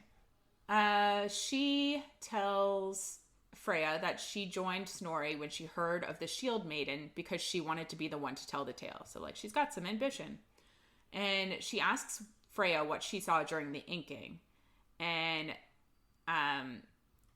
Steinem says that it makes sense that Ylva saw something because it was her circle that she created.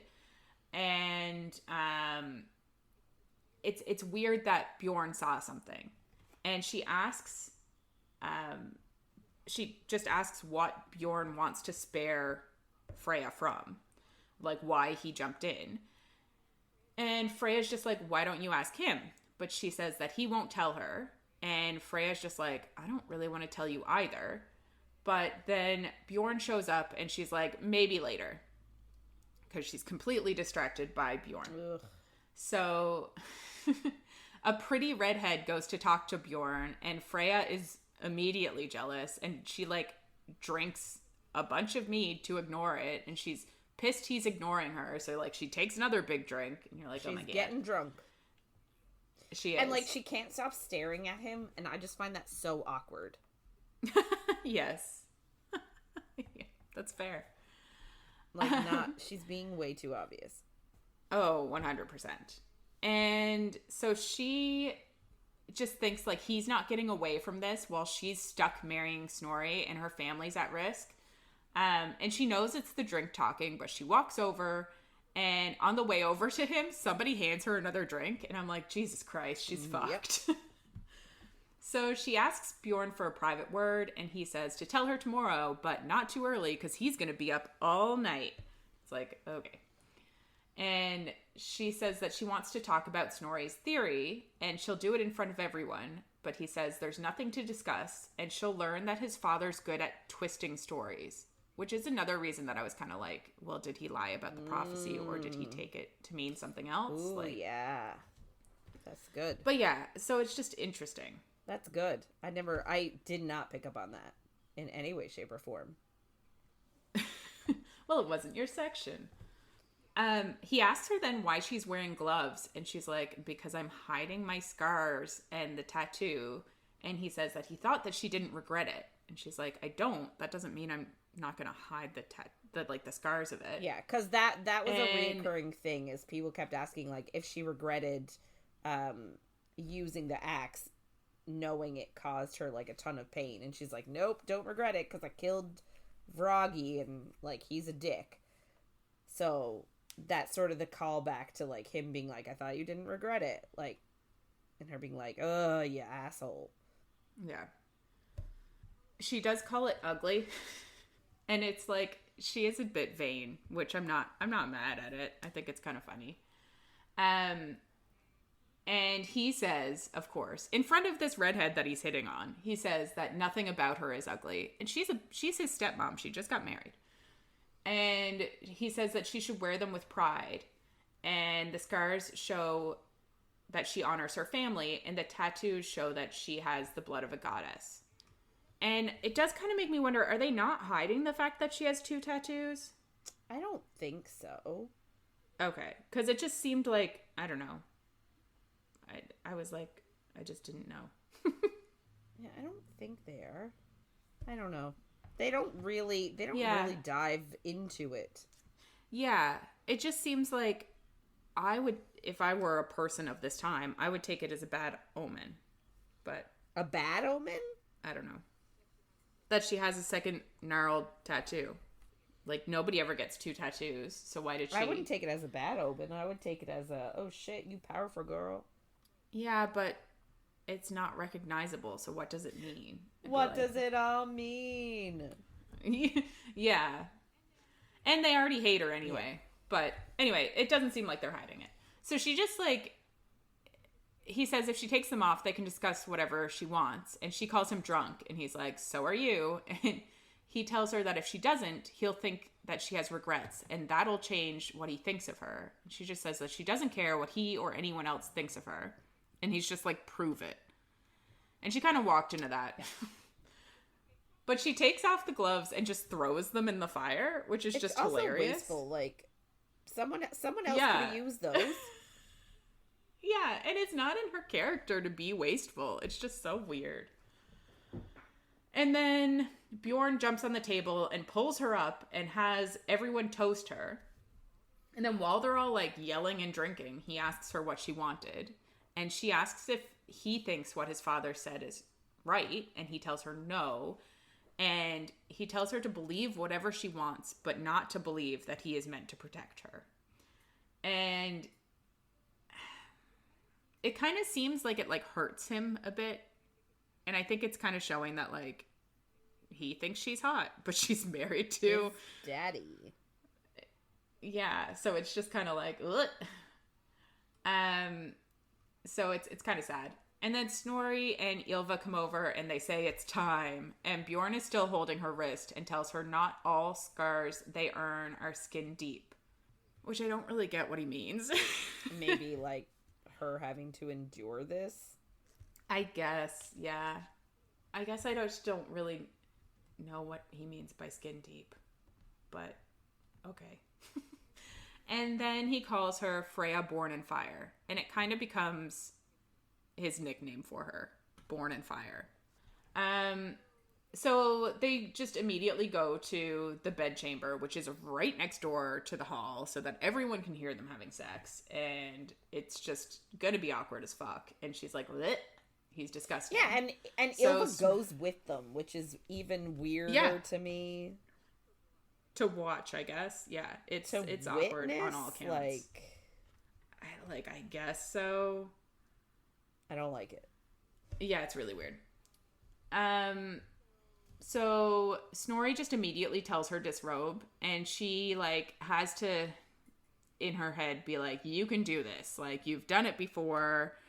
It'll just get it over with. Yeah, and it's not gonna hurt. It'll be fine.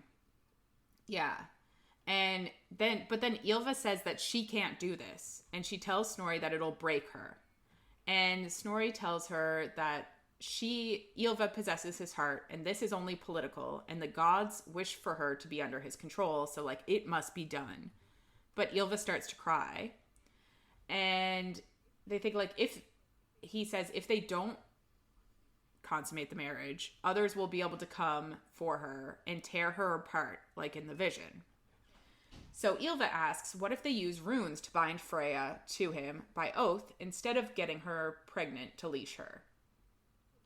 To leash her heart, actually. And Freya's just like, what the fuck? So they were planning to get her pregnant so that she would be leashed to him with a baby, which is obviously awful and not what she wants. So Freya's just like, yes, an oath. An oath would be amazing. Yeah. Please, let's do that. And she says, I'll swear an oath if Snorri swears to never touch me. And I guess it just means sexually. Yes, yeah. So she says that she'll pretend to be his wife, but the gods will enjoy the cleverness and will approve of this ruse as a way of controlling her. They're making a lot of assumptions. Oh, 100%. But she's kind of just trying to convince him. So then, the people that are next door are just yelling crude shit through the door. And it's just why do we allow this to happen? But okay. And Snorri says that they're going to want proof. But Freya's just I'm widowed. You're not going to get proof other than them hearing us having sex. And she's like, Ylva can fake it just as well as she can or whatever. And then Ylva corners Freya and says that she doesn't trust her. And Freya says the best alliances are where they hold something over each other. So they'll be the best allies. And Ylva says if she betrays them, she'll make Freya watch as anyone she loves is carved apart. And then she'll bury her alive. And she's like, I believe her. Yikes. And then Ylva gets a silver plate and cuts Snorri's hand and puts blood on it, and then cuts Freya's arm and drips it into it as well. And then Ylva swirls the blood and has Freya swear to serve no man not of this blood. And immediately you're like, idiots. What is... Yeah, because dumb. No man not of this blood does not exclude Bjorn. Yeah. And immediately. Oh yeah. Immediately we're like that. And then to vow allegiance to no man not of this blood, to protect at all costs, and to speak no word of this bond except to men of this blood. And I'm like, immediately she should know and go talk to Bjorn about it. Yes. But she doesn't. She doesn't realize, but she's also just like, I'm happy that I'm not being forced to have a baby. Yeah. And then Snorri vows loyalty of his body and heart to his one true wife. And Ylva is surprised and honored. And she just but it does give that he won't touch Freya. Yeah. That is him swearing that. So she draws a rune that flares, and then all the blood disappears. And then they shove her in a trapdoor and tell her not to wander while they have sex. And she's like, great. So inside, there's just wood, I guess, blocking the pathway outside. So she just moves it and goes outside. So she does what they tell her not to do and wanders. Yeah, which is wild because, like, obviously if anybody sees her, they're gonna know. But anyway, so she thinks that, like, this is not that bad. She's sworn her life to Snorri as the Jarl of this land. And, like, she already kind of did that because he was already her Jarl. It's just now that there's an oath on top of it. So, like, she thinks it's not really the end of the world. But she does think the real issue is how she's going to unite everyone. Because, again, she has no idea how she's supposed to do that. Which like, is her power is very much, like, for individual, like, to save her, to protect her from, like, to protect her own self. It's not to help. Like, she doesn't know how her power is supposed to help. Yeah. So she decides then that she should look for the original seer. So she just walks through the village. And I'm like, do you think you'll just come upon someone with, like, the symbol on the house? Yeah, and she really does. But then she has no luck and ends up at the end of a dock. And she thinks of how with the god's blood, she can change her fate. So, like, how can this prophecy mean anything if she can, like, it's just, there's so many questions. And then her skin prickles and she turns and she sees Bjorn there. And they're, like, each surprised to see each other. And he's just like, I didn't feel like celebrating. And you're like, you moody boy. But she says that Ylva was upset, so Snorri is making it up to her. And Bjorn is like, I didn't think the old bastard could do it twice in one night. And she just, like, lets him think that because she's not allowed to talk to anybody about it, even though she could tell him. But she doesn't. So she asks why he's here, and he says he wasn't in the mood. She agrees. And she thinks, as unfated as she is, like, she's still trapped. And he tells her that she can run. But she thinks, like, she can't because her family will be killed. And he says that he knew she'd say that. And she asks what difference it makes. And he says every difference. But then asks if she hears that. I and don't she listens. understand. Like, so do you think he's disappointed or, like, or do you think he's, like, do you think he is proud of her or, like, attracted to her more because she won't run, or is he, like, upset that she's willing to, like, stay in this marriage? Yeah. Like, is he like, I would run with you? Yeah. Which would just, like, what? You can't do that, though, dude. That doesn't make any sense. I don't really know. Because, like, in his eyes, the marriage is done. She's consummated the marriage. Yeah. Like, is there any other way out other than, like, killing his father? Like, how else do you get out of it? Yeah. But, like, I don't know. It's just... Yeah, I don't really know what he's trying to say here. So, yeah, he hears something, and she listens, and they look out, and there's, like, a shit ton of ships just coming towards them. And they're like, oh, fuck, we're being attacked. So they start to run back, and she asks how raiders got here with all of the ice, but Bjorn says that they're here for her. How do they know? Like, hasn't it only been, like, 2 days? How do they know already? Yeah. Did Mrs. make a song that fast? I don't think so. But he says the foretelling wasn't a secret, so every other Jarl wants her dead to stop, like, his father from ruling. And she kind of realizes, like, there must be a spy here for someone to have figured it out this fast. So Bjorn tells her to go inside to warn his father, so she goes into the trap room and just yells to them. And Ylva is immediately skeptical because she's a huge bitch. But then they hear other people yelling, and Snorri just yells out, Gnut? Because that's the Jarl's name that is attacking them. And I'm like, he just knows immediately that this other Jarl is the one attacking. I call him, in my head, Nut. I don't actually think that's right, but it's what I call him. I easily could be. I'm not sure. So yeah, Freya's like, asks for a weapon then, but he just tells her to stay with those who can't fight and to keep safe.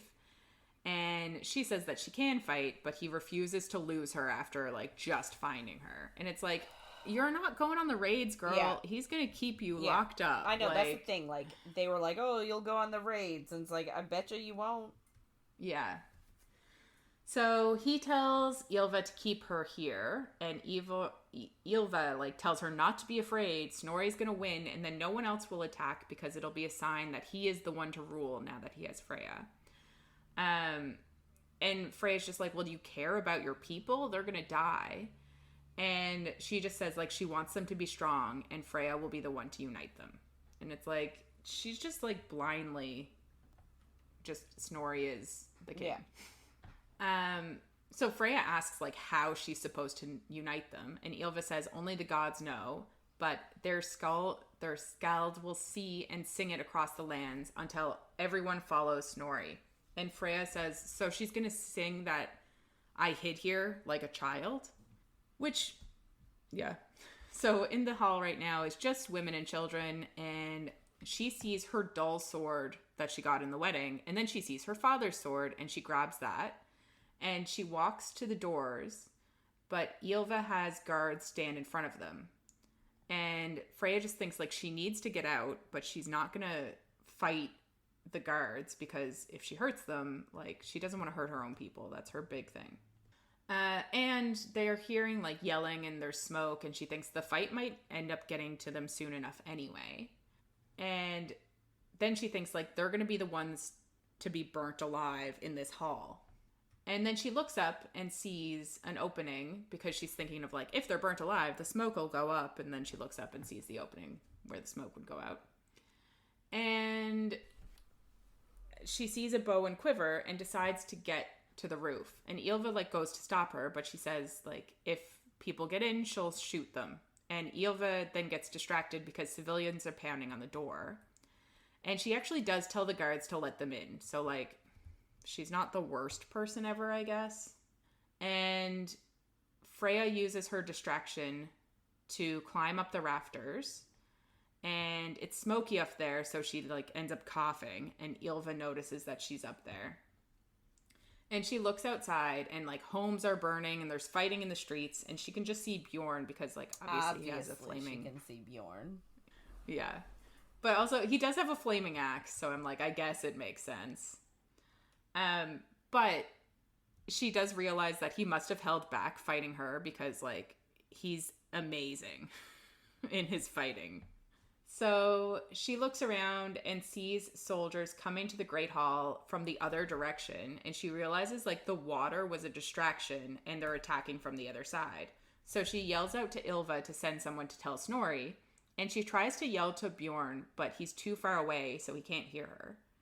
And she sees Ylva's guard run out, but an archer shoots him in the leg, and then she uses her bow and hits the archer. But then a soldier comes over and just chops off the guard's head. So, like, they're not getting to Snorri. And then that guard sees her.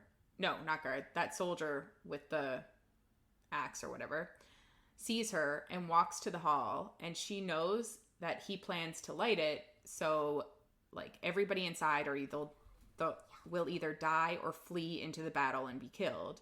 So she tries to hit him twice with her arrow, but he's moving and the bow is too big, and then he's just out of the line of sight, so she misses him. And then he yells up, if they turn over the shield maiden, they'll let them live, but she knows that that's definitely a lie. So she climbs around to, like, try to figure out what to do next, and she sees a building next to the hall, and she's like, I need to warn Bjorn. So she decides to jump, and she lands hard on, like, the roof of the building, and then immediately it just collapses. Yeah.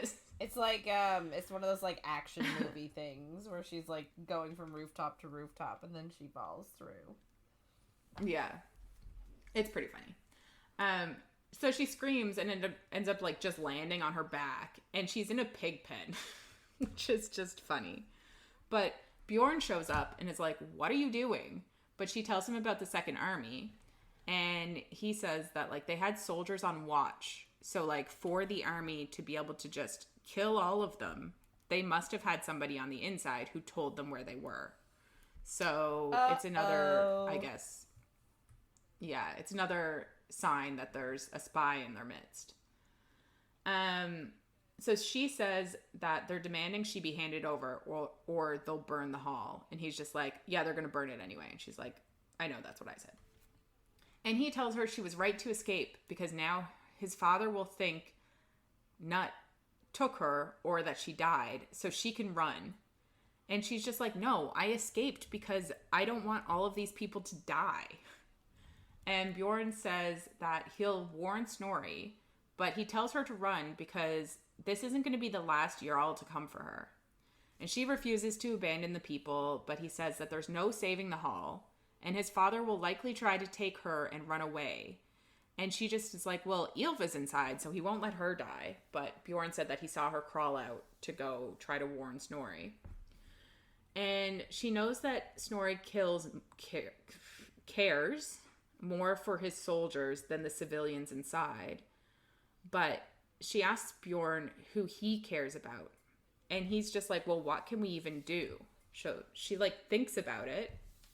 And she says that they can light the attacking army's ships on fire. And he's just like, they'll be guarded. And she says, well, help me. And he thinks about it, and then he's like, yeah, lead the way, born in fire. It's a good idea. It is, yeah. So they hear soldiers looking for her, and she immediately knows that, Bjorn was right, and Snorri would just take her and run away. Because all that matters is being king, not his people, which are, great. They haven't lit the hall on fire yet, so Bjorn assumes that they actually want her alive. So they think, Nut also wants to be king, because if he were to control her, he could be the king, we assume. And then they stop to huddle and, make their final plan. And she just thinks, he smells like blood, sweat, leather, and pine. And I'm like, of course he does. Pine. And then she just feels bad because she smells like pig shit. And it's just kind of funny. So he asks if she can swim, because he says, the best way to get there would be to try to get behind the ships because there are people guarding them. So swimming over makes the most sense.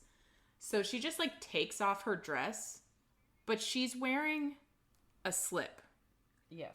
And I'm like, where was the slip when they tore her dress apart? And I guess they tore the slip apart too. Yeah. It's like, okay, I guess she's wearing it. Fine. We'll accept it. So she takes off the dress, and then Bjorn just says that her idea gets better every minute. And he's like, the first story he'll tell when he gets to Valhalla is of the shield maiden who stripped near naked to charge into battle. And she says that they'll prefer if he kept his mouth shut if he ends up there. And then he takes off his shirt, and she's scandalized and why are you taking it off? And he's like, it's heavy. And she sees he has a slice on his ribs, but he just says he's fine. And he gives her a stick to take with her instead of her sword. And he says he'll light it when they get over there, and then she'll be able to burn this. So does that mean she has to swim with the stick high above her head so it doesn't get wet? 100%. So yes. He just gets to swim and she has to swim one-handed? Great. Yeah. So obviously he's a faster swimmer. So she's behind him as they swim to the ships, and she's just immediately freezing. Obviously, there's ice in the water. Yeah, I'm not hypothermia surprised. here. Exactly. And he tells her he'll lift her into the ships and into one ship and to light the sails and then to get back in the water. So he lifts her up, and feeling his hands on her is electric. Oh, but it is true though that the goal is not to they don't want to light the entire ship, all the ships on fire, because that would strand the people there, and they don't want that. They want them to retreat. So that's why they're only lighting the sails on fire, so that they'll just run back to try to put them out. So she gets on the boat and then sticks the stick out so that he can light it, and then she crawls towards the sail and lights them, and she's afraid this won't be enough. And she's also still drunk. So she jumps to the next drakkar, but guards hear her, and she dives for the sails, but then the edge of her foot gets stuck in a rope. And I'm like, idiot. So this she's is just why you don't drink and pillage. Exactly. So she's scrambling to get her foot free, and a warrior comes and she finally gets it free, but then like gets rammed in the back by a warrior who pushes her underwater. And he holds her down, and she like tries to hit him, but he doesn't let go, and like she needs to breathe because she's underwater. And she calls out to Lynn, but her wrists are pinned, so like there's nothing she can really do. And light and warmth flare above her, and then the man that was attacking her goes limp, but she tries to go up, but she doesn't know where up is, and then the man's in the way, and then she's like panicking and she's flailing. And she almost breathes, but then Bjorn just pulls her out of the water, and he's just like, he says he told her to get back in the water after lighting it on fire. And she's just like, yep, you're right. I don't even have anything to say. But it does make me wonder, like this whole oath to obey thing, there seem to be no consequences if she doesn't obey. Why? Because he is of that blood, and he told her exactly what to do, and she didn't do it. Are we thinking the consequence is that she got her foot stuck and then attacked? I just don't really understand this oath that Ylva made her. You know what I mean? Yeah, I honestly didn't think of this moment of like the fact that he told her to do something and she didn't do it. I didn't think of that as her not doing her oath. Like, you're right, it is. Like, you're correct. It's just I didn't think about it before now. It's just, I just don't really understand the oath. I get that there's going to be a loophole that is him, but I just don't really understand. Which I guess we'll get to at some point, maybe. Maybe. So they see the warriors that were attacking run back to put out the fires, and it gives Snorri's warriors enough time to regroup, and then she's like, shit, they're gonna keep fighting, and she wants to yell out that she's not worth all of this death. But we're assuming Nut yells out to Snorri to keep his shield maiden, but every man here will die before bowing to him. And Snorri just says that their deaths are already woven. And Bjorn tells her that this is her first victory, and she goes to swim back, but she just like seizes up because she's fucking freezing. So he has to help her swim back. And she says he has more value than his good looks. And he's just like, you keep talking about my good looks. But she says they don't make up for his tongue. And he tells her not to underestimate his tongue. Because of course he does. They're flirting a lot for their actual relationship here. Well, it just seems like that's literally all they do. Like, they literally just met and they're like flirty McFlirtersons. Yeah. So they get to shore, and she can't really stand yet because she's freezing and, I don't know, weak. And he says that, like, she's fine, she's not that cold, and she really just needed a bath anyway because she smelled like pig shit, which is just kind of funny. But I do find it interesting, like, I wonder if it had something to do with his magic, the fact that she always comments on how warm he is, and like maybe that's why he's fine to like get in this freezing cold water. I think so. That was my sort of assumption. Yeah, it makes sense. She thinks though that she feels safe in his arms like she has with no other man, and she realizes that it's because there's no demand in his touch, and there's no like ulterior motives to him holding her right now. And she, like, warms up in his arms, and she runs her fingers over his burn scars on his back, and he shivers, and she, like, immediately just gets turned on. Yes. And she just has a full-on fantasy in his arms that what if it was Bjorn she married today and not his father? And, like, he would satisfy her lust that she's kept hidden, and she thinks, like, she doesn't even know him, but she just wants him so badly. And she, like, looks at him, and he's looking at her, and he says her name. And then they hear shouts, and people are looking for her. And she knows that, like, if they get caught like this, she's screwed. Like, Ylva would kill her. So she knows she's being dumb, so she pushes him away, and he walks to the soldiers, and she, like, walks behind him slowly so that, like, she's not too close. And then she just, like, thinks about how much she wishes the ember of want she has for him would just, like, disappear. But Obviously, she wants him. It doesn't. That's the point. It's not going to, is what I would say. And that's it. That is it. Yeah, so the way that it finishes this week, I'm sort of like, ugh. Like, I don't really know where it's gonna go. Yeah. And that's causing me a little That's why we don't normally read books that we haven't read before. But yeah, I'm assuming that Snorri's gonna die and then Bjorn's gonna be the one king of these people.